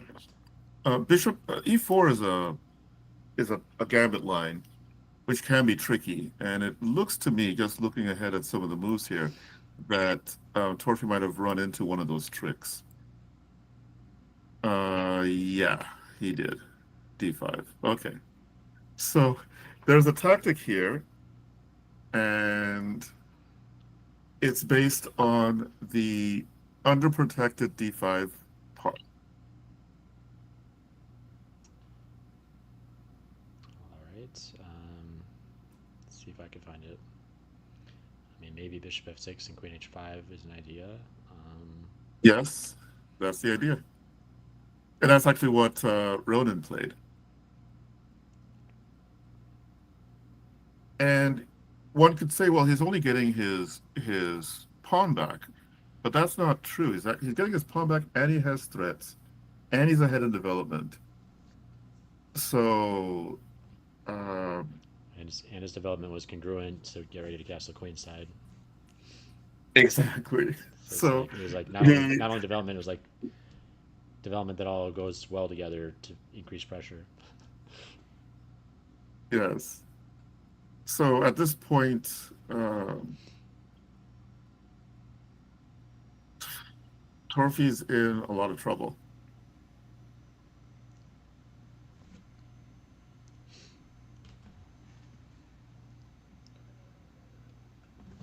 Although it is interesting to see how, look at the technical phase, because I think that's always important. It's at different phases in our careers, we'll find it's our greatest difficulty to create a winning position, and other times it'll be more difficult to win a winning position. And I've actually, for myself, I've tried to cure that by not even agreeing with the concept of a winning position. Um, it's a position where I might have better chances than my opponent, and I do that because I can get careless in converting stuff, and say, I'm trying to remind myself that the opponent can win at any moment if I let my guard down. Yep. So it's not going to play itself. John Bartholomew just released a video highlighting that, where Mm. he showed he was playing a rapid game against viewer or something, and or in arena, and he was totally crushing him, cruising up a pawn, and eventually he allowed the opponent had a queen on f6, and he allowed a knight h5 tactic that forced g takes, or else he'd made him, and then he had the typical Ah, queen g5, queen f6, perpetuate. yes. So Yikes. can never let your guard down, even if you're 1,000 points higher rated and up a clean pawn. Yeah, Well, exactly. actually, his opponent didn't find it, Oh, and that okay. actually goes to show So, also another lesson: don't respect your opponents too much. Your opponent, international master, he would never blunder. Both both players are gonna make mistakes every single game, so it's like both players should be in the search for finding each other's mistakes, not trusting their opponent in any way whatsoever. Even if they're way higher rated, because you'll never win then. You don't even have a chance to win if you hmm already are trusting your opponent's calculations to the point that you're not going to play any critical moves because they're like, well, he saw this and he must see something I don't see. Well, maybe, but and then the last interesting point he he made in should that video show you. is he stopped and thought for a while right before, and that's another red flag. Your opponent, your much higher rated opponent who can calculate much better than you, stops and thinks for a while when it should be like an obvious recapture or something. That should be another red flag for you that maybe he made a mistake because you know, he's seeing the complications that you could impose upon him, but you're Now, not. I'm going But to make a strange request. Well, it's not a strange request, but yeah, I just noticed the time situation in UV's game is really low. mm-hmm. So there might be some action going on there. Can we Yeah, just let's do it. quickly skip over there? Okay. Um, yeah, they're down to less than 2 minutes. So let's see. Miles has a history of being pretty clutch in these scrambles, so we'll see if he can keep that up. But If it actually, can, UV was in a scramble against Connor last week and won that scramble though. So we got two scramblers. What's the position say though? so the position right now, it appears, it's rough. So I think Black plays Rook H2 and potentially exchanges off. Um, if White allows the rooks to be exchanged, it seems like he should be able to hold though. Probably end in a, probably end in a draw. Um, Really, you think he can hold the Rook in three versus Bishop in three? Probably it'll be very tough. Um, it'll be very tough to hold, but it might make more sense to play Bishop F2 instead of Rook F2. Just again to keep that rook on the board, um, to help fight against the other two rooks. Unless there's some tactic suggesting that's a bad way to go. Yeah, I could see going for that in desperation, but I don't know, and I'm definitely no endgame expert, but my intuition says it should still be winning the 3-on-3 with rook versus bishop because we can maneuver forever with the rook, and eventually at the exact right moment we can play rook takes bishop and hopefully get a winning pawn in game. But I get that if white's sophisticated enough, maybe he can always prevent that winning pawn in game. But No, objectively, um, black should be for choice. The reason why I'm hedging is because of the time situation. yes, Yeah, both that's why both I'm in hedging. huge pressure playing on increment here, so Yeah. it doesn't get more stressful than this in the classical game. So, and actually, it's interesting if he doesn't. So if UV can break the pin, he might actually be able to sneak in something, or at least create some sort of fortress. Um, but yeah, leaving the rooks on board, I think, is his best chance. He shouldn't be tempted by rook f7, rook a7, because then the bishop on f2 will be lost. So, for example, playing something like this, and then here, and c'est fini. Um, yeah, so there's an argument in favor of maybe moving the king out of the pin, but where to, and then how are you dealing with rook, with the rooks doubling on the seventh rank? So, all right, so king e3 has been played, and then e7, rook e8, check. I guess Okay, he's got to control his e2, so you can't. so king d3 seems, Yeah, I mean king d4, rook e2 would be disaster. Seems like so. yeah.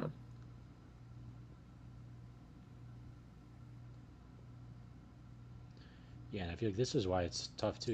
I think Miles can kind of just play with the position a bit. You know, Hmm. you don't need to go. You don't need to hurry when you're up an exchange like this. You can make simple threats. Yeah, king c6. I love that. Let's get my king on a light square. Let's get out of rook checks. So there is a small tactic here that I doubt he'll fall into it, but if, say for example, rook here, and then rook here, and then rook here, and then king whatever, and then bam. Um, but I don't know. I don't know how Bishop check. strong. Yep. Yeah, I don't know how strong um, Yeah, but then White's you. drawing chances are Yeah, after this. then you're playing rook. I guess. Hey, I Yeah. guess we were trying to And get it- to 3 versus 3. Now it's 3 versus 2, so a little better chances. But yes, and the pawns are all on the same side of the board, so I think the oh, okay, maybe he's trying to go for the same idea directly, or he might be wanting to get the pawn for free. So bishop g3 and then rook h3 and then rook takes d6 and then rook back so, to I mean, I like just rook to g2. e3. I don't want him to play bishop g3, and I want to get my rook off a dark square. Yes, I think that's the responsible approach. Yeah, and this is again coming back to Thomas's game. You got a nice advantage like this. You just obsessed with your opponent's the weak side's threats still. Oh, could you play Yeah, rook takes and bishop check? If you're oriented with the right mindset, you'll definitely see that. And if you're just trying to focus on how do I beat this guy as quickly as possible, you might miss that. exactly. But we see Miles is well oriented. And alert. Yep, that's why he does well in these So this scrambles. in these sort of positions, I don't know that there's a science to it per se. And I tend to make really goofy, almost suicidal um, gestures with my king because I was thinking of maybe going up to c4 with the king there, um, tempting him to move his pawns forward and seeing if that might uh, loosen up some of the dark squares around the king, for just hoping to get some sort of swindle going. But I don't think it'll be any good in this particular position. Although here maybe a4 might be a thing. A4, then b3, and then maybe eventually get the bishop to d4, or find some way to create some sort of Well, what I'm some th- sort of fortress. Yeah. I'm not sure I really like a3 there because what I'm my whole orientation when I'm white is I'm Hmm. imagining black eventually sacks his rook for my bishop, and I do not want him to be able to win the pawn in game. And now I'm seeing a path for Yes. his king to enter. Maybe he can get his king up to a4, and then he can sack the rook for the bishop, and then play king b3. You know, I want to just make sure, and it feels like you're just risking losing the pawn in game. Um, Hmm. is my the reason I don't like it. And A4 seems a little better to me because you're at least keeping. I mean, maybe then it'll be attacked by the rook, but you're keeping the king out. I don't know.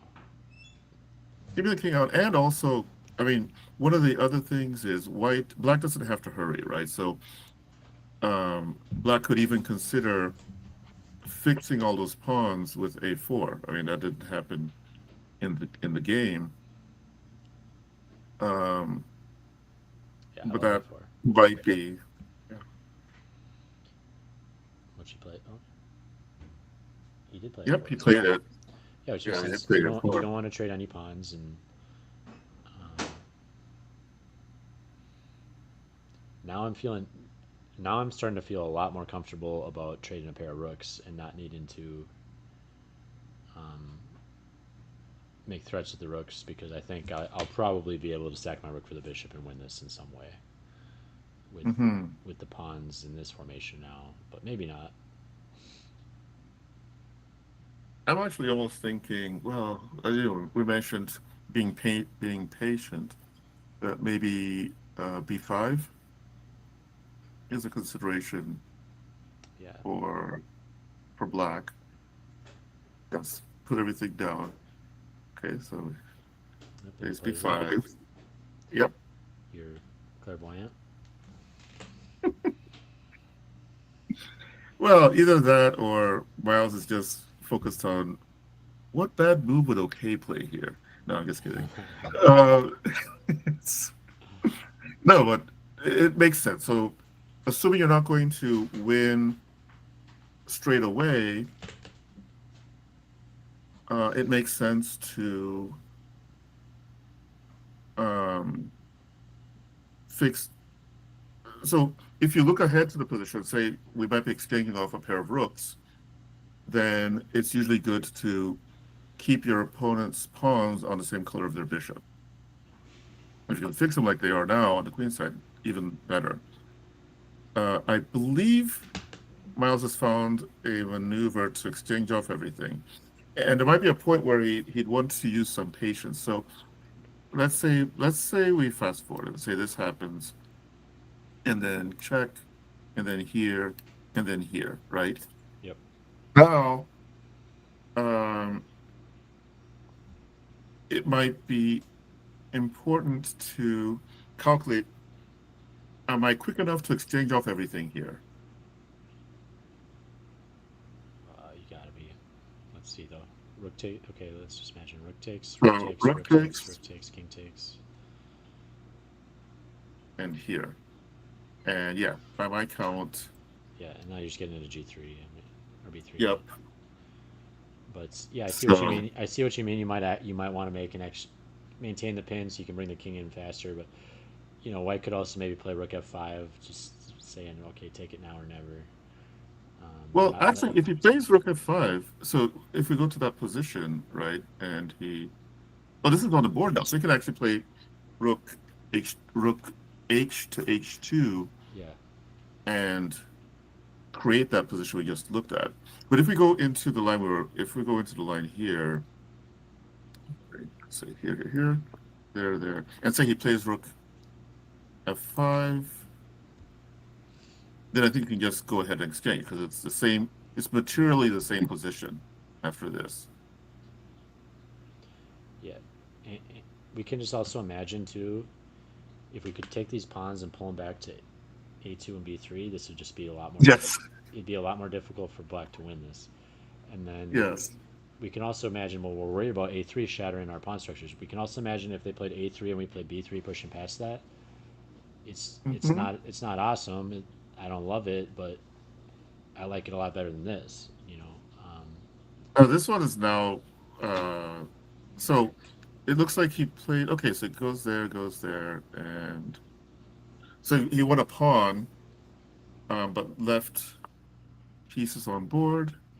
Which there's in this position, there are many ways to Yeah, now it's reach the solution. yeah. Now he And that, tries in to fact, this one is probably more straightforward because he's going to just capture on a3 at some moment and motor home. yeah. I feel like black's coasting now. So Miles, All yeah, right. That's last month's winner. He had a draw against Daniel, so he did get kind of upset drawn last month, but or last week, but still showing why he's always fighting for first each month. And unfortunately for you, probably on his way to winning against our featured player tonight.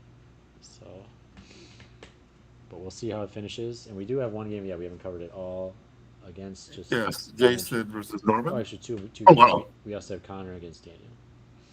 Okay, so let's see. Let's go to should we go to Connor first? And since this one looks like it's I'll quickly go Yes. through here. So I've got a 4-night Scotch variation. Now, I'm going to leave you on your own And just for 1 minute here. Please continue. I'm just going to use the restroom. okay, right. And so these all look like normal moves. That's interesting. Seems a bit passive. I probably would have preferred to um, play bishop f4 with the idea that after here and here, we've exchanged off pawns. Um, they were both double pawns, but the more open the position becomes, the better the better chances the bishops have of bullying black. So let's see. Oops, too far ahead.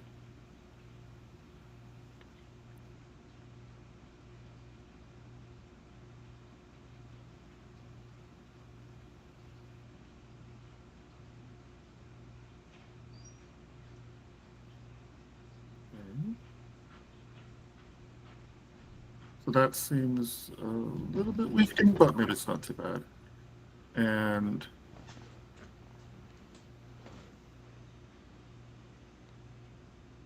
I'm back. okay. And so it's been an interesting opening. I think in the uh, early going, White had a chance to open the position up a bit, but he's playing a bit tentatively. What's Daniel's rating? I believe I'm just gonna ballpark it at 1850. Okay, 1850 USCF because Yes. Connor's Yeah, because this these are number next to Connor's name is FIDE, right? they're the FIDE ratings. None of them make any sense compared to reality because none of the Yes. tournaments are.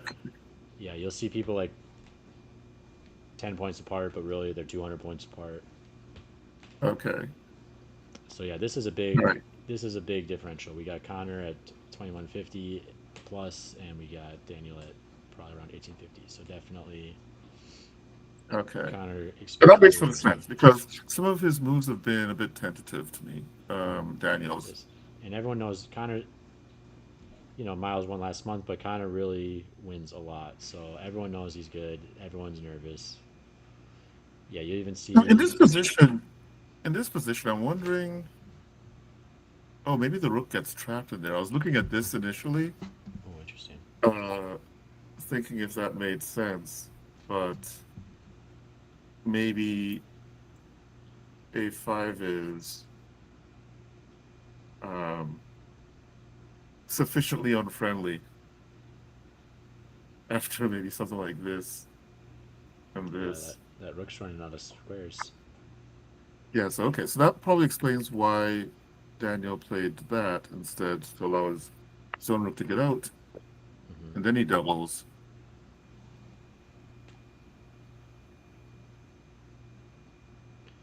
So you're saying some of his moves were tentative. Maybe we're seeing the opposite side of some of the issue we saw on the other boards where they're not seeing opponent threats. Where here he's so worried about Connor finding a tactic against him, Yes, he's seeing ghosts where there might not be any in playing ultra safe moves. yes, exactly. Yeah, you can see people's aura when you play a little bit in the games. Certain people they just Oh, get way more nervous against than others because past tactics. yes. Oh, this is so okay. Just for the there's a you said a nice a mini trap here um with this move.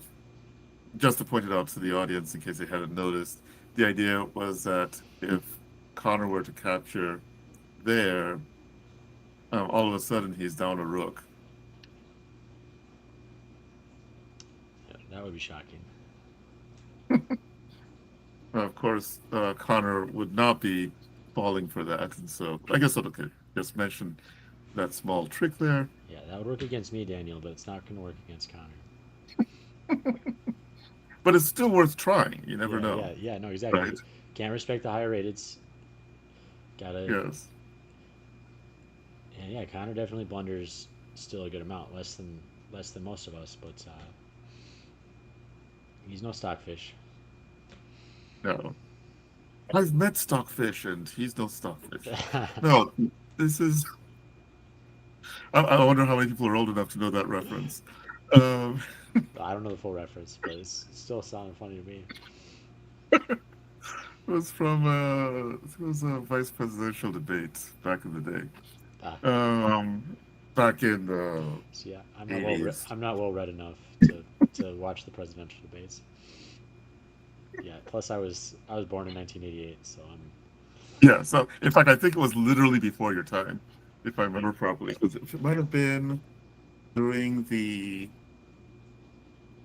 Uh, somehow I thought Lloyd Benson might have been involved in that. Anyway, I can't remember the exact episode. But I just remember that in that case they were referring to somebody comparing himself to John F. Kennedy, former president, and said, I met Jack Kennedy, and you, sir, know Jack Kennedy. I got it, got it. Yeah, I think I have heard Yeah. that, so make it sense. So here, okay, and Connor is doing Connor things. He's now thoroughly, um, all his pieces are looking good. And they're not just looking good, they're actually functional. And that's the more important thing is like, it's one thing to say, okay, I have my pieces well placed, but much more important, they're well placed doing stuff and not just looking pretty.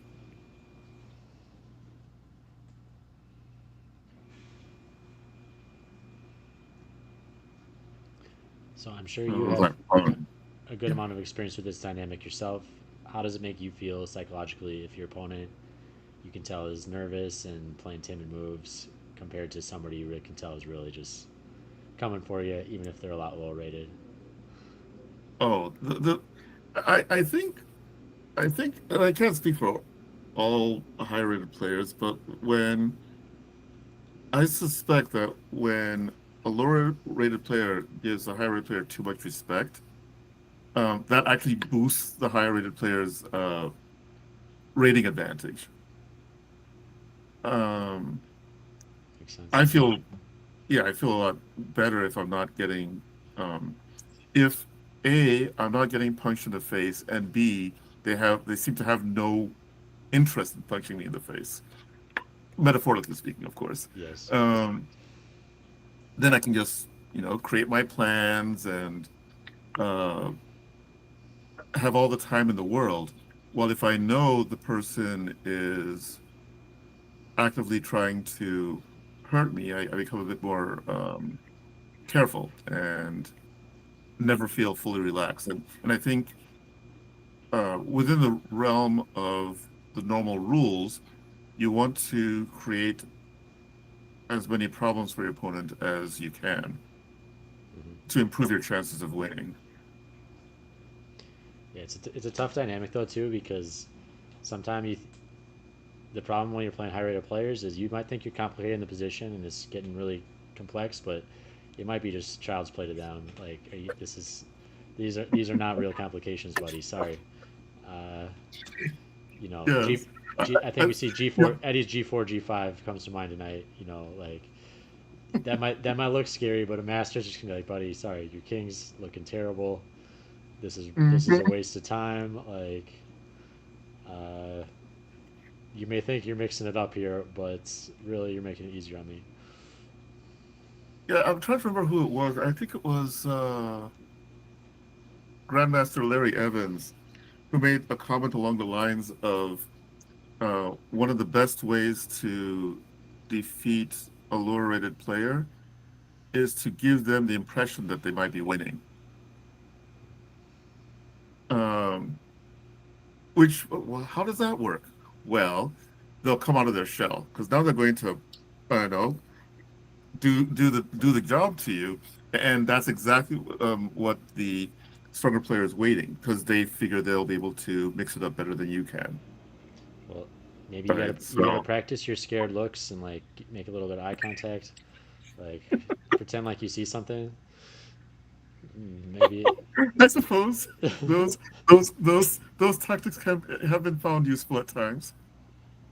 No, this is an interesting endgame. If we stop for a second, just 1, 2, 3, 4, 1, 2, 3, 4, 5. So black's a pawn up, um, Outside passing. and most importantly, he has a passed a pawn. What? But the bishop can't stop. Looks. Exactly, Look, how's the bishop getting and any access to the a file? exactly. In fact, the one question is how is the king going to help in stopping the pawn from promoting? Yeah. Tries here. But still, and then the bishop can't support g5, so this looks straightforward to me. The king Yeah, needs this the is now king just done. two weaknesses. The king needs to deal with. That's another big principle in endgames. That if you can form two weaknesses, that's how you're really going to close it out. And we've got two. We've Yes. got king takes g5. I mean, you got to be careful because you can't play just king f5 and allow f7. But so I don't know about that. It's still something to think about there because it's not like you. I was thinking two weaknesses: a pawn marching plus king takes g5, but we still have to think about preventing f7 before we can play king takes g5, which our And bishop looks like so he's I a little think trapped up. Connor found a plan, or at least a plan that I was looking at, it seems like, which is um, to liquidate the king side position, at least attack that pawn structure with Yeah, h6. And he can do it because his king is close enough. now he's got two pass pawns. So he's making a yeah, because now yep, and he can just play king g7 to stop the other pawn, and now he's got Exactly. And now he's got the two weaknesses or strengths. Ah, that's brilliant.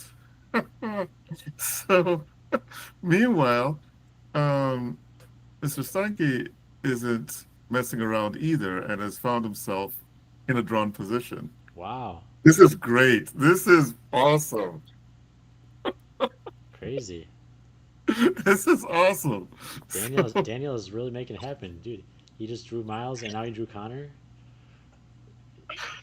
oh man. Oh, Man, this is the young man who created that fortress last week, right? In the end game where so he played a G5 move that we were not so sure about, but it turned out he was just creating a defensive perimeter that the opponent's king couldn't go through. Was that Daniel? um, yes, Okay, yeah, I think it was him. yep, that was He played Daniel a against G5 Miles. move. Yep, yeah, we were like, why not Yeah, h5? we're But wondering if he should play h5 yeah, instead, yeah, and he played but he g5, was and that just closed everything up. yeah, he was locking it down. So wow, This is it's two big draw results from. So what? Just go back to. So did was h6 a mistake then? so it seems like h6 might have been a mistake. Let's take a look. And that he might have anticipated Well, the idea. what else can you do if you're not going to play h6 though? I mean, your bishop's kind of trapped up, Yeah. and you can't play. So You, maybe the problem is before here. Let's take a look yeah. before we get there. So we get to here. Okay, so to me, then I'm seeing not playing gf5 as a mistake earlier. Allowing f6 just seems completely Yes. unnecessary. Yeah, So allowing f6 is not necessary. play gf5 right now Yeah. because now you've got a path for your king to get to g6. Although the problem He's is where if he's the attacking bishop. your pawn right away. Yeah. Okay. Yep. So that's not working. That's not Yeah, working at so all. that's not working. So So let's step back. Let's go back here. Okay, so after the rook's escape, let's try and create a plan uh,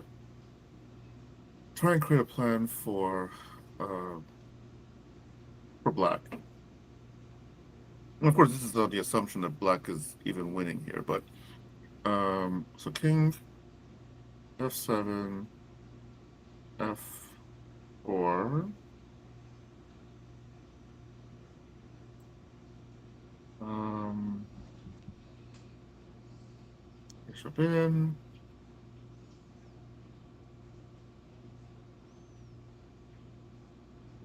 there, a6. So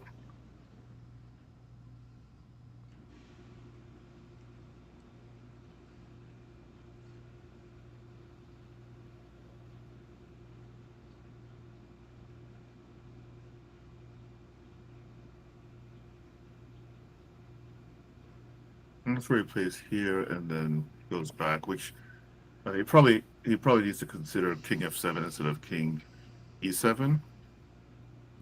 So is it possible that this position already here was drawn? I could. Or at least not as winning as we thought it was. Yeah, how do we get here? So this happens.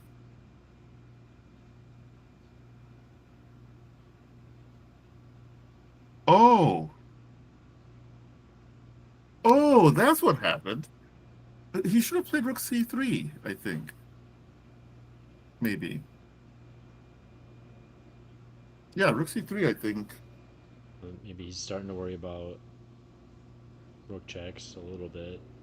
I guess he can So just the rook press checks rook. he can get out of the rook checks, I think. At least pick up Um, h7, but that huh? probably is not bad. What do you say? Well, he's going to start picking these pawns up. Well, the Maybe. first threat, well, picking up c2 is a threat, but the bigger threat is rook e3, winning the bishop. So after rook, so yeah, Yes. instead of Okay. so after rook takes c3, he's threatening rook c2 as well as rook e3. Yep. Okay, And so if he tries for say king here, then he capture here, and this is just an awful position for yeah, for no, white. this is done now. Yeah. Okay, so here, this is where the So problem. yeah, he was like, okay, this is winning. He evaluated his winning, but really needed to kind of collect a little more before trading down. Now, just for curiosity's sake, he spent about a minute on this. Yeah, I mean a little bit more maybe, but I know Connor really hates getting into serious time pressure, so Oh, he's already feeling time pressured in this position. I'd say because he his opponent has 2 minutes though. Has Well, he has 23, so his opponent yeah, is the so one probably who's in. just he just evaluated his winning and Oh, okay. didn't see the Which, I mean, superficially, it looks like it should be winning.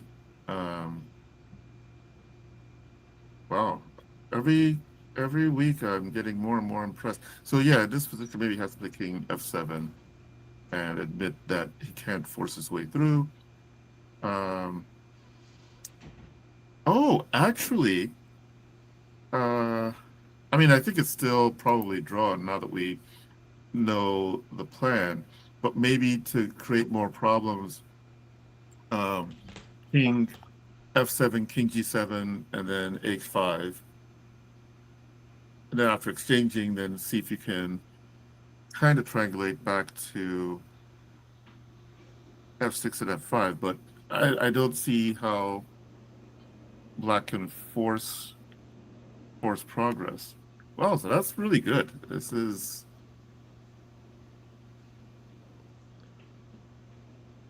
Yep, I'm not embarrassed to say I wish I had Daniel's endgame technique because I don't think I'd be drawing.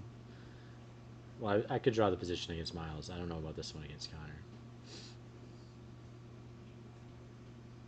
and of course the key is well, one key is this versus this. Yep. The infamous wrong You, rook pawn. White could give up both their pawns right now and just that's probably what they And should. still draw. That's probably what they should do. Honestly, you can move your king to a1 and turn your brain off. Which is what he did. That's Yeah, basically what he did. be What? nice. You're not taking my pawn? What's wrong with you? Take my pawn, man. Yeah, because he wants look at Connor's trapping. He wants him to play c takes b3 so he can play a takes b3, and then now it's the correct pawn on the light square promotion square. Exactly. Um, Yes.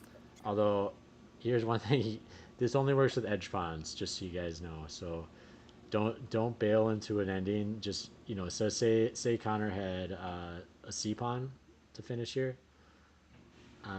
That is not drawing, just because it's the opposite color queen square. It's only if it's opposite color queen square plus edge pawn, then you can. Yes.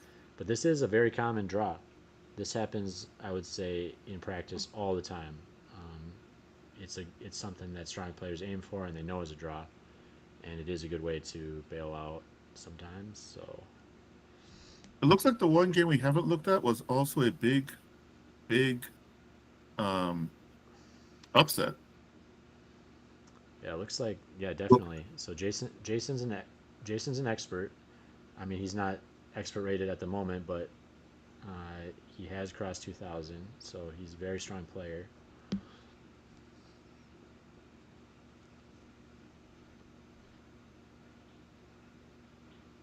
And Hmm. Norm is our house player, so he doesn't play every week. He kind of plays if there's odd numbers, so you'll see him in either section. He's Okay. playing Premier tonight because looks like Premier had an odd number of players with Dane taking a bye.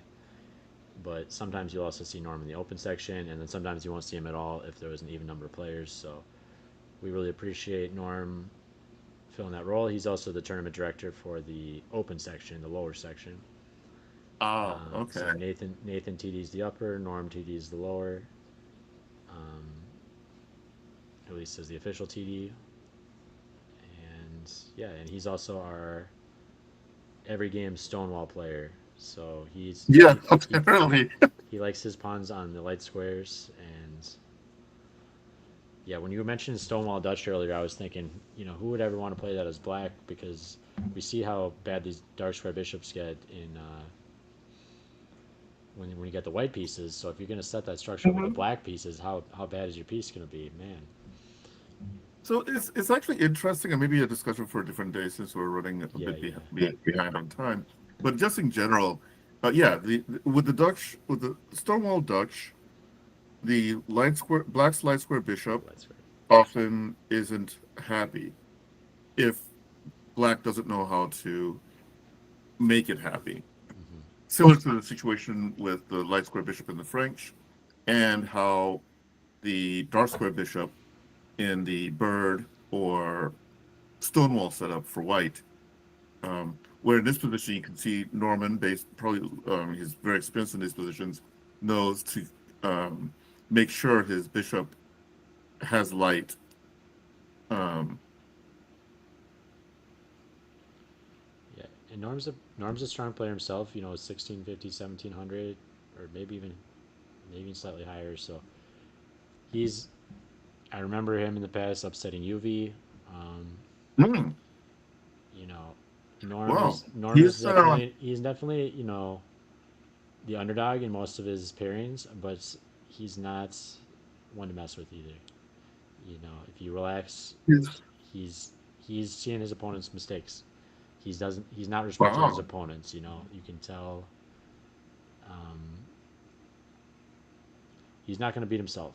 You definitely got to beat him with real chess moves. Oh, that's the idea. Okay. I was wondering why he chose that move order, but So where was the actual wait a knockout? second. Just we ended up pawn up rook ending. Yeah, that's what it turned out to be. I was wondering in this position if it was better to take the two knights for a rook, but with Yeah, something like this. seems like universally good almost to me. But his position is just so strong that maybe everything works. Um,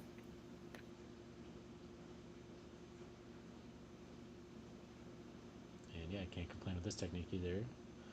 nope. Although although now I want to get it to a knight end game if I can. Why so? Just because for knight end games are just like pawn end games, and this is the most obviously winning pawn end game ever. Versus, Yes. I feel like the rook end game is winning too, but never know. If Black's some sort of rook end game genius, he could maybe come up with something. Come up with something if he's a Rubinstein of our times. Yeah, it's a Now, yeah. Now this seems like okay. we can stick a fork in him. Ooh, that's Ooh, that's the, that's the that's king's good. So, yeah, yeah, you got it. Go ahead. The king's getting yeah, shuffled away. It's Norm Storm exactly. technique. Yes. So now, the Black King can play no role in the battle against um, the passed pawn, and this wasn't necessary. I think you can just leave the rook where it is, and your king will now bully his rook. His rook has zero chance of stopping the pawn. At the very least, even if you didn't have all the time in the world, there's no reason to give up ground to the opponent um, if you're not getting some other benefit.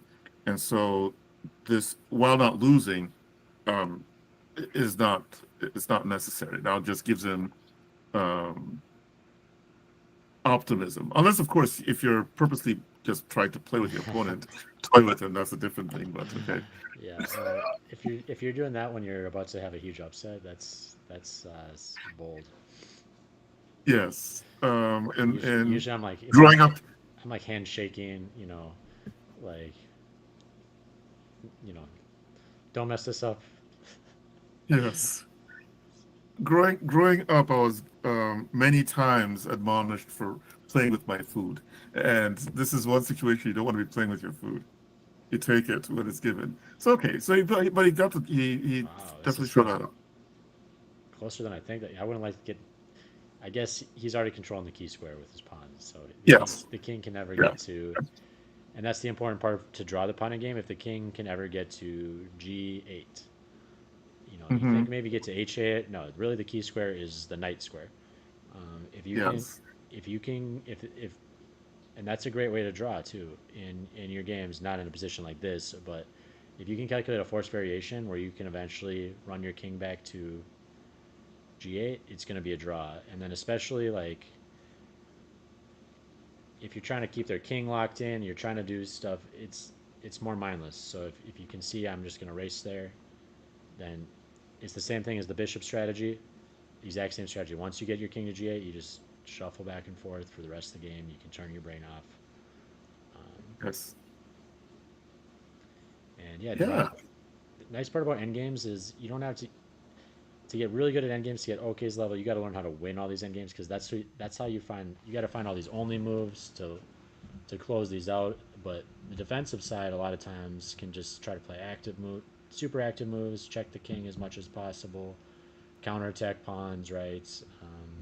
Play with more general principles, and a lot of times successfully defend versus a lot of times the strong side really has the only moves. Yeah, we saw that a lot more in maybe Connor's game. I'm sure if we turn the table based on maybe there was at least one move where he had an only move win. Um, but I mean, after the rooks were gone off the board? maybe not. But Yeah, I think after the rooks, I mean, looking at it more carefully, after the rooks were off the board, it might have just been a draw. Because it occurred to me there's no way for black to place his bishop to both defend the c4 pawn and move his pawn forward on the a file. Uh, okay, yeah, it seems as if once we got to the rook exchange here, I was trying to think of, okay, can we create a plan to make progress? And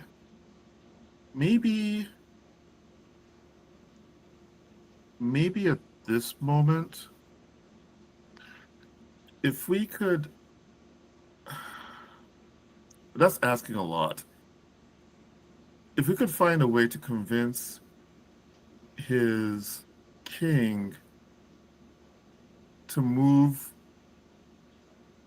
away so we can get our king to e6, then maybe there's a chance.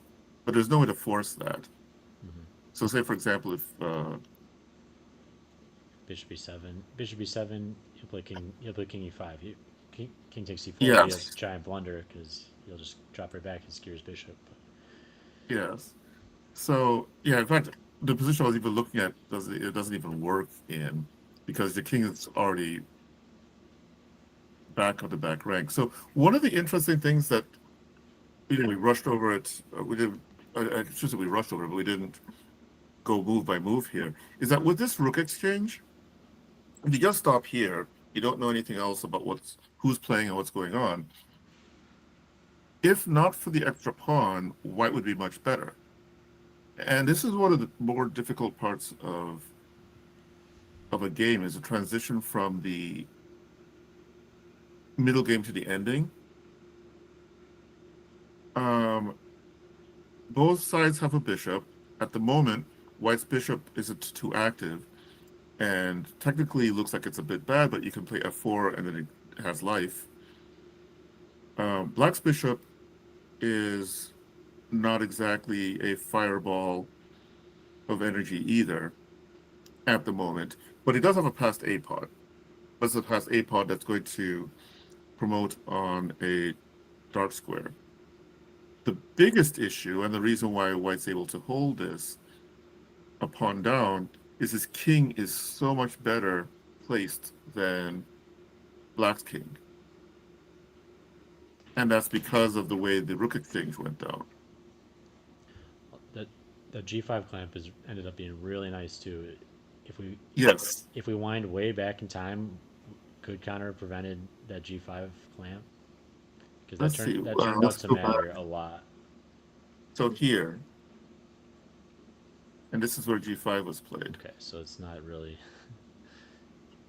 So So at the then, time, it wasn't so a clamp per yeah, se. so It was an attempt to open up the king. when did Connor play g6? Was that necessary? Because he kind of self clamped. Okay, so That's where the clamp appears, yes. So, so tactics forced Connor to make positional concessions, and that pawn, yeah, just so we can show what the clamp is. That one pawn is controlling two pawns, and we can see that really affected the endgame in a big way. Um, if Black could have shoved that pawn up to h5 and kept it there, he would have two outside passers. He would be winning, but yeah. he wasn't actually able to create a passer without trading that pawn for the g5 pawn, and then White was just able to sack their bishop for the other passer, and then use the king edge pawn strategy. So it also Which shows that again, if we yes, sack a piece. continue. That's Sorry. that's a nice strategy. You can sack a piece for a pawn, and draw. That's nice. Yes, and I wanted to fast forward here because I had initially been very impressed with the idea of H6. And I think this is an important moment as well, connected to the earlier discussion regarding the positioning of the king in the ending, that with this great idea that Daniel found, it wasn't just that he's exchanging his H pawn for Black's G pawn. It's also that the king is literally as far away from the action as it can be. Well, I don't know if it was on H1, maybe a bit. No, I think H8 is probably the furthest it can be from the action. As a result of that maneuver. So we're looking at the tactics of the I play here, you play there. But at the end of the day, positional chess does have importance even in the endgame like this. By And misplacing their opponent's king to H8, that's what gave Daniel the time to go for this drawing sequence. and a Because certain the point, king had, yeah, I wonder if Connor was ever for a moment worried about losing. Because yeah, when the king was on H8, you can imagine the C pawn maybe helping, uh, yes, especially the double C pawn. Maybe, but okay, at least that is, I'd say something to definitely compliment Connor about in this game is he realized, oh, I messed up. It's a draw, and he just went for the drawing line. He didn't overpress yes, after Daniel found uh, a drawing line. exactly. So, got to play versus the And pieces. he also did his best to create problems for him. I mean, he gave Daniel, I mean, this was a really Yeah, nice, yeah, you a can bit go too wrong, obvious. you know? Yeah, because Pontics is winning for black, but you gotta. It's too the funny story I've related because it's such an obviously mistake move that your opponent's gonna know there's a trap there. The one, yeah, you told me. I remember we heard the same story. I think you even told me the story at dinner once, where somebody there was like a grandmaster. He realized he was dead lost, and Yes. there was one move like this that was just a stupid move where if he plays instead of sacking a bishop, it was a queen, and if he plays pawn takes queen, then there was going to be a forced mate on the board. But he's like, I can't just play queen b3 or he's going to know and find the mate because he's like, this move looks so stupid. So he pretended to move. He moved the queen to b3, then pulled it back to the square as if he didn't move it, and and his opponent said touch move, and he called the arbiter over and made a big stink with the arbiter. He argued with the arbiter, and then the arbiter said, "No, you people around saw you have to move it to where it was." And he said he sighs and puts his queen on the square, and the opponent just snaps the queen up in glee, and then he mates him. Yeah. So that's some brutal psychology. Yes. Yeah. But I mean, and you never know. Yeah. Daniel. So maybe So Sorry. Connor should have done a touch move acting job, and maybe Daniel would have taken it. But no, this was too obvious. No, but you know what would really be a tragic comedy is if they were like really low on time and Connor plays Bishop B3, Daniel plays pawn takes, and the crowd is waiting, and then this appears on the board. Yeah, it'd be a it'd be a double tragedy. So, But Connor's like so 20. yeah. So I guess we've got. Connor's like 2,400 trust completes. I'm pretty sure he played Pontics. But Yeah, yeah. No, there's no way he's missing pawn takes and pawn there. and I don't think Daniel would ever take So, that. Showing his endgame technique 2 days, 2 weeks in a row. Showing he's on his way to being hmm expert himself if he keeps getting results like this against guys like Miles and Connor. yes. No, I'm really impressed. I mean, I think he's you know it's I shouldn't say it's easy, but it's expected that younger players coming up Um, most people are interested in tactics, and for good reason. But being able to master the end game, I think, is a really major skill. And since he's already getting it down now, so cool. Perfect. Well, we are All running pretty right. late here, so I think we'll end here. Yes. Thank you so much for commenting tonight. Okay, we really appreciate it. You're And welcome. Thanks for having me.